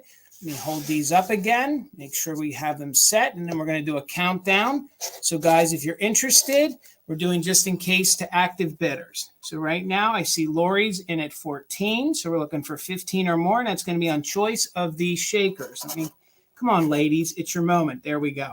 So let's count them down from 20, 19, 18, 17, 16, 15, 14, 13, 12, 11, 10, 9, 8, 7, 6, 5, 4, 3, 2, 1. Bid end. And these are more on the porcelain side. So these aren't your thicker ceramic. These are more of your Nippon style porcelain, kind of like Bill's hair receivers. They kind of feel the same way. So Glowy Girl, I see you're just in case of 18. So we're looking for 19 or more, and there's the bid end. So let me sit these down. So Glowy Girl, it looks like you get first choice at 15. And then Lori, you'll have backup. So let me know if you want the girls. Let me know if you want the girls. So let me know if you're interested in the girls or the sailors. And you can definitely take both, Glowy Girl, but we'll call these sailors or girls at your top bid of 17. All right. So you want the sailors? All right. The sailors are yours. Thank you, Glowy Girl. We'll go back up here to Lori real quick. So Lori at 14, let me know if you're interested in the flapper girls. Very cute. You could have those for 14. And I think I misspoke. So I want to make sure, Glowy Girl, you get yours for 15. So Lori, if you're interested in the girls, just say yes in the comments and they could be yours at 14. And we're going to get Bill going right now. There you are, sir. Okay, so I have my last piece of glass tonight, and it is lovely. It is such a beautiful blue color. Jason, this is going to start at $24 if anyone is interested. And the very first thing I want you to notice about this is a piece of Westmoreland. So it is both in the satin or the mist finish, and the pedestal and base are actually in the regular finish. So it's a mix of the two sorts of finishes that Westmoreland put on their glass. It is a pedestal candy dish, and it does have the WG on the bottom, so Westmoreland glass. And this piece dates from 1970. And the reason I know that is because it does have a beautiful hand-painted lid that goes on it. So the lid, again, is in the mist, and then the finial is in the clear glass. And it is a hand-painted piece, and it is dated 1970. So let me just show you the gorgeous scenery, because I think it's a pixie. And if it's not a pixie, it's close enough to being a pixie. So this little forest creature feeding this deer, so beautiful. And it's dated 1970 right here. So good, Bill. And isn't this their blue mist? Yeah. Is that what they call it? Okay. Yep. But the combination between the mist and then the clear glass that doesn't have the treatment on it is so pretty. Yeah, Alicia, I think it's a pixie too. It's got a little feather in the hat and that little pixie-ish hat. If we could only see the ears, we would know for sure, right? But barefoot, and the deer's not afraid of it. Just so pretty. And usually the decal, or should I say the hand painting, is usually scratched or part of it's missing or there's wear to it. This looks brand new. And it is artist signed. So the artist name is there. I'm not sure I can read it. E.H. Brown. Easy to read, actually, now that I think about it. E.H. Brown, 1970. So to think that this is 1 year older than I am is crazy, right? Crazy. And it's a nice size. Let me tell you, it is 9 inches tall. So pretty. And if it was something you wanted to use and you didn't want to have the top, I mean, it's gorgeous just like this because of the combination of the treatment of the glass, the mist and then the clear. So pretty. Well, that makes a great fairy lamp too, because that glass, if you can get one of those, you can even put some of the little mini lights in there and light it up. Great glow. Yeah. But just this hand painting, this blue and white combination is so pretty. Bill, and you don't find this a lot because this is when they were competing with Fenton, starting the hand painting. So this is before they lost that competition. Yes. But they did a good job trying. I mean, this is gorgeous. But the hand painters that Fenton, I don't know how they found all of these talented people. They did good work. They're spectacular. All right, so I'll go ahead and start a countdown. So right now we're looking for 28 or more. If anyone else is interested, just trying to give you the best views possible because it is so pretty. And again, a piece you could display from the other side too. If you didn't want something, if you didn't want to design in your decor at a certain point of the year. So 20, 19, 18, 17, 16, 15, 14, 13, 12, 11, 10, 9, 8, 7, 6, 5, 4, 3, 2, 1, bid end. And again, the mist part, the satin part's in really good condition. We see it scratched. Sometimes we see oil marks on it. This is just really in beautiful condition.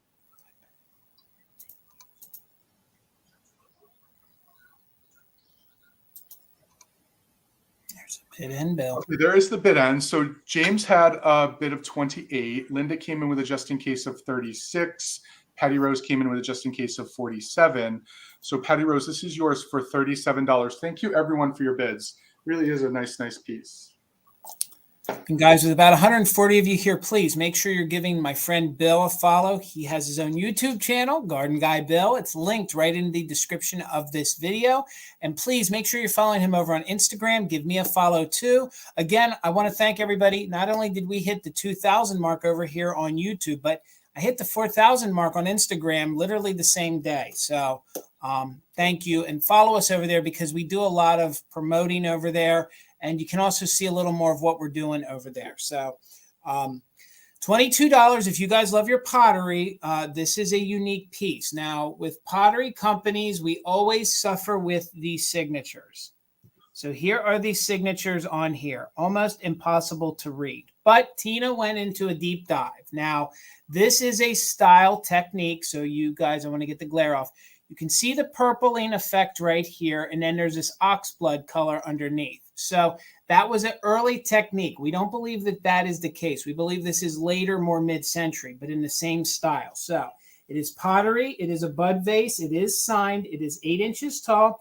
This is a purple flambe, and it is that flambe speaks to the color of it. Now, Tina did all this research, and then she said, don't mess it up, Jason, because you never, ever explain it the way that I explain it to you. But we think that this might be from 1950, or we think it is 28 of 50, because that's all we can make out on the bottom. On the bottom, we can only make out a clear 50. We can't make out any more signatures on the bottom of that. Bill, does any of that look familiar to you at all? I would need a picture. I just can't see it well. We searched high. She searched high. She searched low. We could not find anything. All I can tell you, thank you, honey. She says, I'm doing well. All I can tell you is this is a very popular technique and style when they would overlay the purple on top of the more burgundy but oxblood effect to it. So, and then you can find that if you Google it, if you can Google the purple flambe, you'll see that it has the gray tones there on the top like this does. But it's a little more defined down the mouth of it a little bit more. This one we believe is in the style of that. And just from the way the bottom is, and especially the way we acquired this, I believe that this is mid-century pottery and it is in that effect. But all that aside, if you guys love purple pottery, if you guys love the oxblood color, if you love the speckling effect, the look of this is just amazing. And there's no chips, there's no cracks, and it measures 8 inches tall. So this is great. It just stands alone. You can actually see the lip on the bottom. This gorgeous piece. Let me show it to you. I'm going to get that glare off. There we go. Now you guys can see the full detail of this. It's just a gorgeous piece of pottery. And if you feel, when whoever purchases this, when you feel it, you'll just know it's a nice quality piece of pottery. Again, we believe that this is more mid-century. We don't think this is any earlier, although that's what this technique is called in the same exact color scheme. If you guys do any sort of research and you put in the purple flambe, you'll definitely see what we're talking about. So you're right, Alicia. You're right. And that is a lot with the vintage. They didn't do a lot of purples, full purples in the glass or even the pottery. So let's go ahead and count this down. We are with Sunshine right now. We're looking for 23 or more. So let's count it down from 20, 19, 18, 17, 16, 15, 14, 13, 12, 11, 10, 9, 8, 7, 6, 5, 4, 3, 2, 1. Bid end. Ann is in with a 23. What, Bill? Show the bottom again. Someone Here. wants to see the bottom again. Just such a tough signature, but it's one of those things where you take the chance on it because it's a quality piece of pottery. When you see it and you feel it, now I'm blurry. So Ann had a 23. Sunshine came in with a just in case of 50. So there's the bid end. And your just in case came in after the bid end. So congratulations for 24. Sunshine, this is coming to you, Sunshine. I don't remember if we've worked together before. If this is your first time purchasing, congratulations. I'm going to show you my email.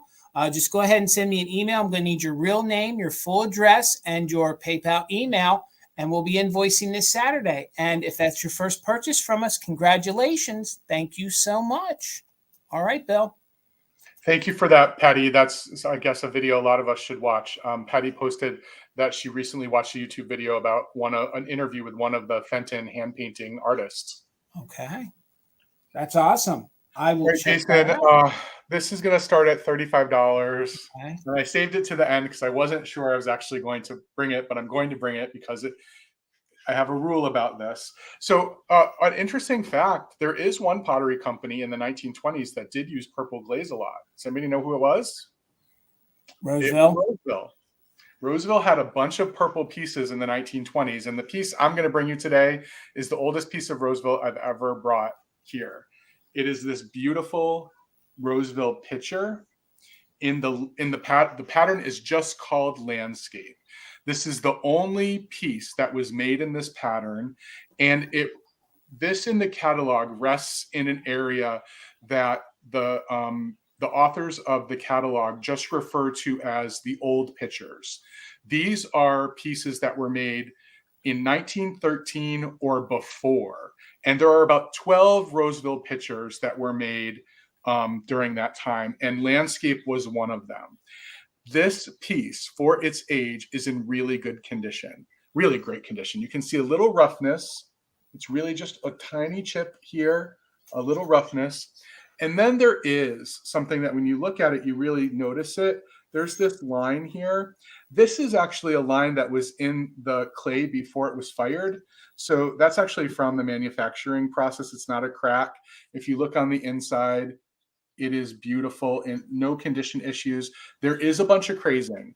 So there is some crazing, but this is a gorgeous piece. And you can actually see, at least for me, someone who just loves this company so much, I can see a couple different things happening. Roseville's experimenting with landscapes, which they ended up doing a lot of nature and floral inspired pieces in the following decades. They're also in the same piece, experimenting with sort of these more classic motifs that we see like in the Donatello pattern that came out just a few years after this. And they abandoned those patterns sort of in the 1920s. They weren't quite as popular, but just a beautiful piece of an amazing piece of pottery from this company. And you don't find these pictures coming along all the time. I was so happy to find it, but it is not in one of the 3 patterns I promised myself that I would continue to collect. So it needs to find a new home. Bill, usually the spouts on these are always chipped. Always chipped. And I've seen repaired handles, and this pottery doesn't repair well. This pottery from the 1910s to the 1915s just doesn't repair well, but so pretty. But as I always say when I bring a Roseville piece, it does need to go to the right collector. This is so gorgeous. You could use this even if you were easy with it. You could use this in your kitchen to put your utensils in. This would look great as just, plain old decor. I love this. So, Anne, I wouldn't put water in it. I mean, you could try. There is sort of the large scale crazing on the inside. I would just put a glass jar on the inside to put my arrangements in. So it's a nice big opening. The opening itself is 4.5 inches. So lots of things, plastic or glass, Chinese container would fit nice in there. And it is pretty tall. It is 7.5 inches tall. So it's just a nice size, a great shape. Again, I talk a lot about those shapes from this time period, the math that they use to make them. But again, it needs to go to the right collector, and it's okay if we don't have that person here right now. And this is our last round, by the way, before the lightning round. The lightning round. All right. I got one more, and then it's us again, and then the lightning round, right? Yes. Right. Okay. Gotcha. All right, guys. This is going to be my most expensive thing of the evening. Let me get myself over here. It's going to start at $65. I have to offer up this gorgeous Fenton perfume. It's in very good condition. Let me start down here at the bottom. It is all hand painted. It has the gorgeous stopper here. There's no damage to the stopper at all. So I'll take the stopper out and I'll show you the base here. So let me give you some explanation. First of all, it is hand signed by the artist, and it does have its original Fenton sticker on it. It is this gorgeous iridescent pink. See you, Patty Rose at 65. Thank you so much. The exact name of this is called the Floral Trellis. It is the Floral Trellis, and it is in the Diamond Optic. So it is the pink Diamond Optic Floral Trellis, and it does have the opalescent. It does have the opalescence in it, and it does have the luster on it. So we're at 65, looking for 66 or more. Let me get that glare off. The hand painting on these flowers, they kind of look like dogwood flowers. Do you think they're dogwood flowers, Bill? No, those have 5 petals. Dogwoods only have 4. Okay. All right. Nonetheless, they're probably apple blossoms, or they could be there's so many 5-petaled flowers, you just don't know. All right. And there's no damage at all to this piece. So there's your base, there's your bottom. I didn't take the sticker off to see who painted this. It's something by D. See if we can get it to catch a little better. It's D like something Robertson, I think. I'm not too sure. So if you guys are familiar with the Fenton artists, anyone that may have started with a D, that might be it. So then here is your stopper in very good condition, no chips or cracks. There you can see it is polished, and then it is sanded, so it does fit nice and snug. Now this piece, when it is put together, it measures, let me get you the exact measurements, it measures 7.5 inches tall. So if you guys love your Fenton glass, this is just a gorgeous piece. I'm so nervous holding it because this is a hard one to find. I've never had one of these perfumes before. Let me get that glare off of there so you guys can see. Again, there's no issues to the paint. Very good condition. It is the pink, and it is the Diamond Optic, and it is the Floral Trellis, and it is their perfume vase. So we are at 70 right now with Sunshine. We're looking for 71 or more. Let's go ahead and do a countdown on this. We are doing just in case to active bidders. Again, no damage, in very good vintage condition. So we'll go from 20, 19, 18, 17, 16, 15, 14, 13, 12, 11, 10, 9, 8, 7, 6, 5, 4, 3, 2, 1. Bid end. Looking for 71 or more. The bid end from Karen Gillette. Again, Karen, thank you for being our bid ender tonight. We could not do this without you. Thank you so much. Patty Rose, I see you're just in case of 137. Sunshine was in with a just in case of 100. So there's the bid end. So Patty, with that of it being 100, Patty, congrats. It's coming to you for 101. Thank you so much. Congratulations, guys. All right, Bill. So Patty Rose, I saw your question. So yes, Roseville did have a picture with blue tulips. So if this is the picture that you own, that also is a Roseville picture from 1913 or older. That's the one I just showed. So if that's the blue tulip picture you were talking about, that's the one that is absolutely Roseville. And that's what a lot of people don't realize. A lot of things that don't look like Roseville actually were Roseville. So Jason, we're in our lightning round, correct? I have one more, Bill. Oh, I do have one more. It's on the ground. I totally forgot about it. Oh, this is good. I hope somebody wants this. Jason inspired me a couple weeks ago when he brought one. Let me just get it up off the floor. I have $24 start bid if anybody's interested. I have this beautiful mirrored shelf. Let me just get the string off in it. This little shelf, which is great if you're someone who collects sort of little critters, little things. You know, they fit so nicely on the shelf. I'm just trying to get it away from my camera so you don't see it. Patty, let me know if that was I'm curious now if that was the picture you were talking about that you had. Yeah, but this is really, really nice. It's got this beautiful frame around it as well. 3 shelves, mirror in the back, 2 of these great little swinging holders for hanging it. If you're someone who has a collection of littles, this is really great. It's 15 inches tall and it's 13 inches from side to side. And I should have realized, oh, there, everyone, see, there is a fish in the fish tank. Can you see it? Everyone accuses me of having a fish tank with no fish, but there's one of the guys who came out. He's there. Jason kind of inspired me because I have a bunch of these that I always thought I was going to use myself. There's not an inch of wall space left in my home. So happy to share it with people if they're interested. So right now we're just looking for 24 or more. Oh, look, there's a beautiful Roseville picture right there. I love having a mirror. It's so nice. And I'll be honest, Bill, these are getting super hard to find. Should I say super hard to find in good condition? You can find them with a damaged mirror or damaged wood, but yeah, so for me, it's always the wood that's damaged. It's scratched or it's discolored or something got spilled on it. It's really nice to find one in such good condition.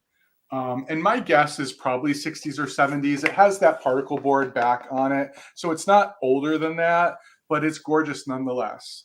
Hello, Daniel. Hi, Daniel. So I'm going to go ahead and no, the lightning round is next round. Yes. This is our last regular round. Yes. We've got to get the graphic, Jason, to announce the lightning round. We will. And guys, stick around for that because we didn't preview anything in the lightning round. And let me tell you, there's some good stuff coming. Really good stuff coming. All right, I'm going to start the countdown now because I just promised I would. So right now we're looking for 33 or more for this gorgeous piece. It is 15 inches tall, 13 inches wide. Just keep that in mind when to consider shipping. So 20, 19, 18, 17, 16, 15, 14, 13, 12, 11, 10, 9, 8, 7, 6, 5, 4, 3, 2, 1, bid end. It's always challenging showing glass. This is the first time I've ever shown a mirror. Everybody can see my setup here, right? Well, that junk jar was a nightmare for me. I got to rethink showing this glass again because that did not show the way I wanted it to. Let me tell you what. Okay, thank you everyone for your bids. So Daisy Girl had a 35. Daniel had a just in case of 45. Patty Rose had a just in case of 63. So Patty Rose, congratulations. This is yours for 46. And I know you have lots of lovely things to display on it. All right. And Karen Gillette, thank you so much for sticking with us and being our bid ender tonight. So my last thing before the lightning round is going to, well, it helps if I show it. It's going to be $14 if anyone's interested. And I have this gorgeous piece of acro agate. This is slag glass, and this is a gorgeous planter. And this is with their daffodils on them. So this one I am starting just a little bit higher because the slag on this is really good. A lot of times the veining on these is completely washed out. This one is probably one of the most gorgeous ones I have ever found or I could ever offer to resell. It's really good. There's just, to me, just enough green and just enough white. So very good condition, very yummy on the inside. Almost looks like a creme de mint there on the inside. If you guys are looking, this is Bill say it's all year, but for me, now is the time to get your planters out, start getting stuff in them, get them back to using them. These pieces are great. Not only is this great to use as a planter, but it's a nice little catch-all. Could be a desk caddy, could be a little trinket box. The agro agate, this is probably, there's just a little rough mark right there. Probably 1930s, I would say, on this. And this measures about 2 1/4 inches tall. So it's 2 1/4 inches tall. And thank you, I see you're 14. And it is about 5 1/2 across. So it's a little larger than it's reading. It's this gorgeous vessel. Patty, I got you. Wait, so we're at 15 here with Sweet Rosebud. Sorry about that. We're looking for 16 or more. It jumped on me. And again, I agree, Amy. It does look like ice cream. And this comes in other colors too. I brought an orange one about this time last year. Yep, so absolutely. You could have a whole collection. The daffodil is a really popular pattern in this. It is. Acro agate.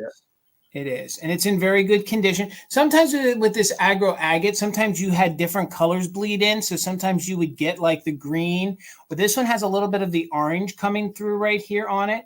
But overall, it is definitely the green and the white. So we're at 15. We're looking for 16 or more. Let's do a countdown on this so we can get to the lightning rounds. So we'll go from 20, 19, 18, 17, 16, 15, 14, 13, 12, 11, 10, 9, 8, 7, 6, 5, 4, 3, 2, 1. Bid end. Bill, while we're waiting for the bid end, I have a lot of choice in the lightning round. So you're all right if you do one, I do. Okay. Yeah, I do too. Okay. All right. And I see you're just in case of 18. Patty's in with a just in case of 22. There's our bid end. So Patty, congratulations. It looks like you get it for, let me see here. So 18 for $19. Thank you so much. And now we're in the lightning rounds. Lightning round. So the way the lightning round works, everyone, is we have 4 more rounds of items that we're going to go through very quickly. We're going to show you an item. We're going to describe it, tell you any condition issues that you need to know. Then we are going to tell you what the price is and a letter from the alphabet. The first person who's interested in that item who types the letter into the chat, all you need is the letter. You don't need to type the price. It's one price. The first person to type the letter receives that item. Now, as Jason just said, we both have some choice here. So if you're the second or the third person, you may end up having an opportunity to claim one of the items, but the first person will always have choice of whether or not they want one or more of the items that we're showing. And that's what it is. There's no countdowns. There's no Karen gets a little rest before the recap. That's what it is. So hopefully that was clear enough instructions. Did I miss anything, Jason? Nope, you got it. I'm doing 2 things at once. Sorry, Bill. I'm still listening to you. Okay, I just previewed one of the 2 things I'm bringing in my first lightning round when I was showing that display case. I had to bring a little kitsch, a little 70s kitsch today. So I have 2 of these Homeco adorable elephants with their trunks up. This one is the one that's laying down, has the Homeco stamp on it. Amy is probably singing the Homeco song right now, but just so lovely. I love these little eyelashes, all the detail in the trunk. And this is a ceramic. They are 3 inches tall. So, yep, Amy, I knew you were going to. I wish I remembered how it went. I would say Homeco, put it in your home. Put it in your home, something like that. Okay. So there's the elephant that's laying down. This is the first choice. And then there's this cute elephant with its little feet up in the air that's sitting. So they will be $6 for choice. You can take one at $6 or both at $12 if you are the first person to type the letter H. H for Homeco. Put it in your home. Because I still don't have my Scrabble pieces. Well, Bill, while you were doing that, Tina literally jumped in here and she created this. Boom. Oh, nice. That's what we need. So that's what we need for the lightning round. So now we'll be using that for the lightning round. Awesome. All right. And that was H, right? For choice on those. It's $6. I'll keep a look. You go ahead. All right. Okay. So now, guys, I'm liquidating my bluebirds. So if you guys are looking for some bluebirds, you're going to get choice 2 times tonight. So there's 4 of them I'm offering. So they're going to be $18 each. There's no damage to them at all. $18 each. This one is signed on the bottom and has a sticker. This one is your Leo Award from 1999. Again, there's no damage. There's no chip to the beaks. So this one here measures 3.5 inches. So he's a little stubby one. So that's your 3.5 inch. And then for $18, this is your second one. This one is from 1994. This is a Ron Ray, 1994. So again, choice on the birds, $18. This is the 99, 1994. So $18, whoever's interested, who puts in the letter M as in Mary, can take 1 or 2. You'll just have to let me know which one you want. So $18 each on the bluebirds. So it looks like Susan, you're the first one. So Susan, you get choice. You can take both if you want. Wow, that jumped quick. The lag's bad tonight. So Susan, let me know if you want one or two, and just let me know if you wanted which one. You can go by 9. She wants them both. All right, Bill. There you go. Thank you guys so much. Okay, I have another piece of Royal Copley tonight, and it is this beautiful planter with the mother and child. So the mother deer and then the fawn. And this is a classic design from Royal Copley. It's fully realized on the front and the back. I do want to point out that there is a little chip in the ceramic around the top here. But Royal Copley did a whole series of deer planters. And this is the one that we just call mother and child. So it is, give you some information on it. It is 8.5 inches tall. It does have a nice big planting space with some shimmery, they're like sequins at the bottom. Oh my gosh. They're not there anymore. I had a little bag of sequins in there. If anyone claims this and wants the bag of sequins, you can have them. I'll put them in, but just so pretty with the little mother and the child. So yeah, lightning. I need to move this along. No, I was just saying the lightning round. That's all I was doing. I'm trying to find. I'm not being very fast right now, so I'm going to be fast. So this beautiful planter. If anyone is interested, it's $14. And again, Royal Copley made other deer planters that you could actually mix and match with this. So $14. The first person to type the letter L for lightning, can claim this gorgeous planter. So Chris, I see you say 14. You need to type L. So Les typed L first. So sorry about that. So Les, this is yours for 14. All right, man, that jumped crazy. All right, guys. Since it was so popular, I'm going to do my next round of bluebirds, and that's it. I'll have some bluebirds with Amy. But that'll be it for tonight, bluebird wise. So these will be $18 choice as well. This one is actually marked. You can see it's a darker blue, and this one is actually marked Ward Studios and is a later one. I never had one from 2016. So if you guys are collecting these due to the years, this one is just Ward Studios, and this one's a little stubby one, and you can see the blue is a little different. And this little guy measures just about 3 1/4. So that's going to be your first one. These will be $18 each. Then I have a 4-inch. So he's actually bigger than the one I showed in the first round. He is a Leo Ward. So he signed Leo Ward with the sticker, $19.99. So if anybody's interested in these, the beaks are all good, no chips. These will be $18. Let me get that L off there. So it'll be $18. The first person who puts in the letter G as in green, can take 1 or 2. Boy, you can see there, the 2016, how much the blue changed. So if anybody's interested in these, wow, that came in quick. All right, Susan, let me know. Did you want them both again? And then Les will be our backup. So Susan has first choice.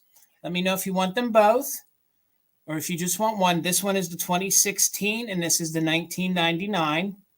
So just let me know, Susan, which ones you wanted, and unless you'll have backup if there's any left. Thank you guys for all the interest in these. All right, they're both yours, Susan. Congratulations. All right, Bill. So I have another choice, everyone, and it's choice for all of you who have your little curio cabinets between these two little ceramic Japan kitties, little figurines. There's the little, I think I would call this a tabby, but look, it has green eyes. How cool is that? They're adorable, Bill. The black one has a Japan sticker on the bottom. This one has a mark on the bottom, which is a Japan mark.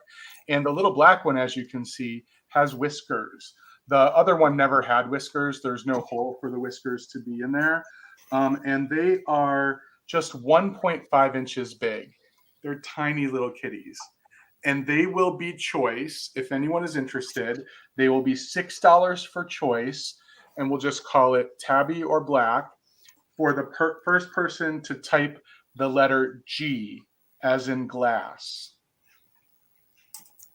With all the meowing in the... You can never find these little guys anymore. Never find them. Okay, so Patty Rose, you came in first with G. Let me know if you would like the black cat or the tabby. And Cajun Princess, you're next in case Patty doesn't want both. and then we'll just keep working down the list. So black cat, Patty's going to take both. She wants them both. Thank you. All right. Thank you so much. All right, guys. This is going to be choice on vintage good housekeeping magazines. So I have 3 of them for you to choose from. Before we get into it, I'll go real quick. There are some condition issues. So some of the bindings are a little worn. They don't really have a smell, but these are old. These are old, so they do have some issues, some condition issues. Like this one does have that condition issue. And then one of them, the cover is loose, or the cover does come off. So this one, the cover is separated. But these are great for junk journaling. These are great to read. We're going to go through them real quick. So the first one, they all measure just about 12 by 8.5. So this one here you can see does have some wear. This one is an antique. It's from 1919. So I'm just going to show you some real quick graphics on it. There's that. You can see that it does have the rip. It might even be missing. It might even be missing the back page, but it does have the front page. I'll just show you some of the graphics on the inside. Again, no stains, no major smells. Oh my gosh, look at these. Look at these fashions. All the fashions in there. So that's your first choice. This one is from March of 1919. These are going to be $10 each. So they're just going to be $10 each. Your second one, this is the one with the loose cover, the cover that is off. This is March of 1938. So then you can see some of the great graphics here on the back. Look at that bathroom sink. Really good. Let me see if I can find something here on the inside. Does your skin seem acid? So that was a wash for a woman to get the acid off her face. Oh, wait, that little girl looks like a little Shirley Temple. So she looks like a little Shirley Temple. So other than the cover removed, loose, there's just a little bit to the binding. But again, great for junk journaling, great to use for other things. This one is your April of 38. They're going to be $10 each. And then this one is your October of 48 with the cute little boy on the front playing with the car and the soldier. Here is the back. And I just noticed there is some writing on it. But here's the back. Oh, that's the the cleaner. Oh, it's right there on it too. Yeah, Old Dutch. So good. And then we'll just open up to a page and see what we come up with. This one is crisp, crunchy celery and different ways you can prepare it. So again, if anybody's interested, they're going to be $10 each. First person who puts in the letter that I give can have as many as they want. So we're looking for the letter A. So we're looking for the letter A, $10 each. And then you'll just have to let me know which one or ones that you want. So if there's any interest in these, $10 choice on the vintage Good Housekeeping magazines, $10 each, the letter A. You just put in the letter A. All right. Wait. Susan. Whoo, man, that jumps. So Susan, you're the first one that I see. So Susan, just let me know if you want the 1919, the 1938, or if you want the 1948. And you can take all 3 if you want at $10 each. Just let me know. And then we'll move down the line. So Susan was the first one. You got the 1948, Susan. Thank you. We'll sit that down there. Noelle, you were the second one. Noelle, let me know if you want this, if you want the last 2. I have the 1919 available. So that's the oldest one. I never had a magazine from 1919. That was the year my grandfather was born. And then I had the 1938. Noelle's going to pass. Okay. All right. So you said Noelle took a pass. So then it looks like Robin Watson, you're up next. Robin, let me know if you want the 1938 or the 1919. Again, just the covers loose on that. Other than that, they're all in very good condition, just $10 each. So Robin, let me know. And then I also saw that. Shannon is next. Okay, so Robin, let me know if you're interested in these 2. They'd be $10 each. She'll take both. Okay, thank you guys so much. You got them, Robin. Thank you. All right, Bill. Okay, so for my last lightning round item, it's a tiny little bundle, but it just reminds me of spring. So it's another planter, and I have this planter in the style of a Dutch wooden shoe with. And if you know this planter, it's one of the classic McCoy planters. So it has that beautiful, nice McCoy on the bottom. I collect these. They come in 4 colors. Well, they come in light blue, dark blue, yellow, and white. I don't know if white counts as a color, but they look amazing with little bulbs planted in them. I love it. So this is the first item you're going to get in this little mini bundle of 2 items. And this is a McCoy planter in amazing condition.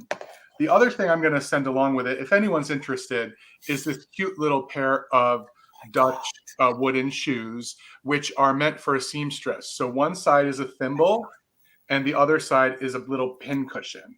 How cute is that? I have never seen anything like these. Are amazing. Yeah, and they're hand painted. They have Holland written on them. They are made in Holland. And for me, when I think of spring and I think of another country, I always think of Holland. So this little bundle, if anyone's interested, the little seamstresses tools and the planter will be $18.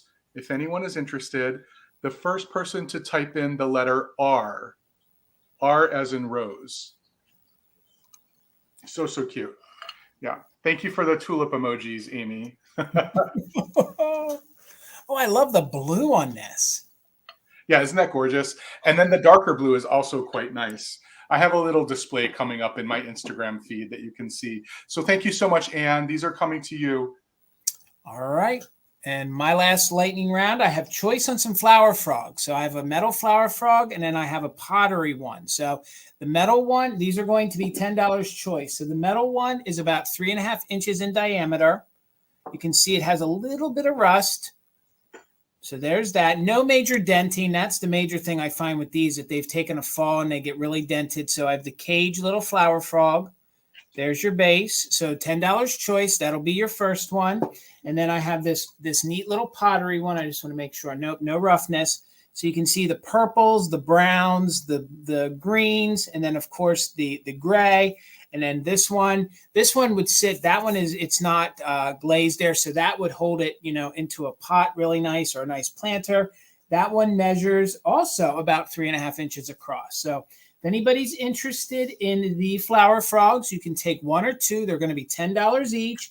And the first person who puts in the letter T as in Tina, can take as many as they want. They can have the metal one, the pottery one. They can take both. This is and a we'll deal. go down the line. $10. $10. So Susan's the first one I see. So Susan, all you got to do is let me know if you want the metal or the pottery, and you can take both. Then Les, you'll have backup. So Susan, just let me know if you want the metal one or the pot. I think they're both great. I think they're both great.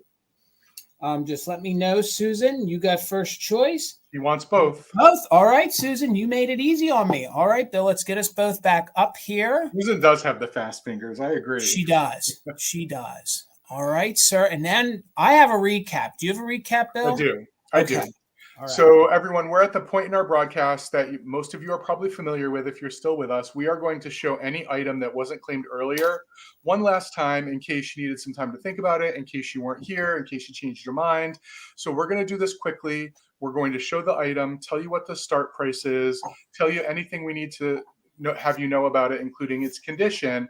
And if there's only one claim on the item goes to that person, and you would claim the item by typing in the start price that we give you, as well as a 1 or 2 word description of the item. If they're all multiple claims on the same item, though, we will do a quick countdown. Karen Gillette will remain our bid ender during the countdown, and we will honor just in cases for active bidders only during the countdown. So we're going to do one item at a time. Let's do it that way. Just so we can not get all confused. So the first item I'm going to recap for $14 are these Menschik Goldman Beehive salt and pepper shakers. They are in great condition. They have their stoppers. This one has the MG Japan sticker on it. They both have their stamps. So if anyone is interested, you can type in B14, BEE 14, if anyone's interested. All right, and we'll wait to see the lag. And I had, from my first round, I had the Bisque Mermaid. She is stamped Japan. So she is stamped Japan right there. Very good condition. She also was $14. So if you're interested in her, just put in Mermaid, $14. Mermaid, $14, and we'll give it a minute. You got Chris, right? Right, Bill? Thank you, Chris. If anyone's interested in the mermaid, just put mermaid 14. We'll get Bill back over here. Okay, so up next, that was quick. So up next, I do have that gorgeous 1913 or earlier Roseville picture. I'm trying to think of what it was for a minute. It's $35 if anyone is interested. In terms of its condition, it's in amazing condition for being over 100 years old. There's that one tiny paint chip right here on the spout. And then I just like to point out that manufacturing in the clay, there was a line in the clay before it was fired, so it's glazed over, so it's in good condition. So if you're interested, just type in, okay, so Chris has a 35. So Chris, congratulations. This is an amazing, amazing piece. So happy it's going to somebody. Such a good piece.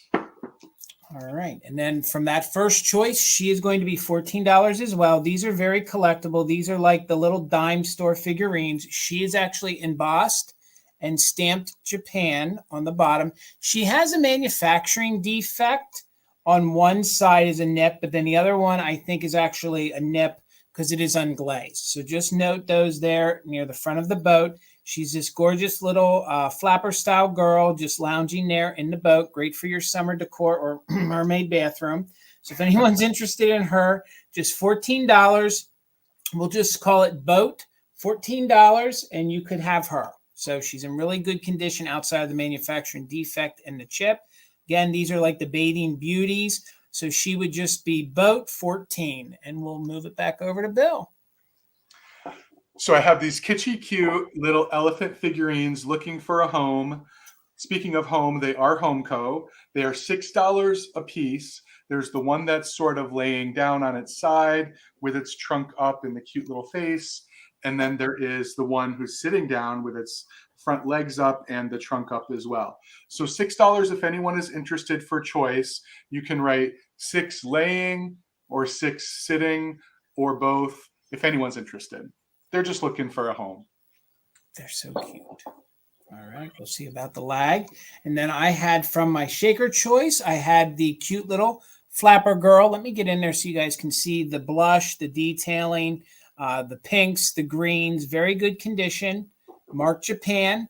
They even have the little bows in their hair, little pink details. So did you get the 6 for the sitting bill? Okay. So these little shakers here, they're just going to be $12 for what I'm calling the flapper girls. So if you're interested, just put 12 shakers, and you can have these. One has a cork in it. The other one does not. So if anyone's interested in these cute little girl shakers, just put in shakers, and they are just $12. And we will watch the chat. Bill, did you have anything else in your recap? No, that was the last one. All right, that was perfect. Bada bing, bada boom. All right, and the last one was for the elephant. So, okay, that was pretty doggone good, Bill. We got through a lot of stuff in under 2.5 hours. I know, that's what's amazing. Under 2.5 hours, that's amazing. Man, that was a marathon. Guys, thank you all for hanging out with us. Thank you, Karen Gillette, for being our mod and bid ender. Again, we couldn't do it without you. Thank you so very much for helping us out. I'm trying to remember if there was anything else I wanted to say. Bill, when can they find you again? When are you going to be back?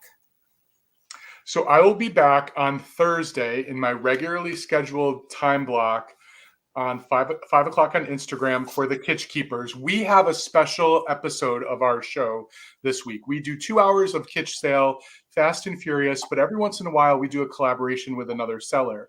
And this week we're collaborating with John from Everyday Holiday Displays because we are celebrating nurses. This is National Nurses Week and International Nurses Month. And in the next few days, if you follow John at Everyday Holiday Displays on Instagram, you will see a display that he has put together with items that were selected and sent to him by myself and by my co-host Stephanie. We did this back in January for another holiday, but this one is particularly important because we do want to honor the nurses. There are a lot of nurses in our Instagram and YouTube communities. So that will be at 5 o'clock on Thursday, and I'll let Jason talk about what we're going to do on Friday.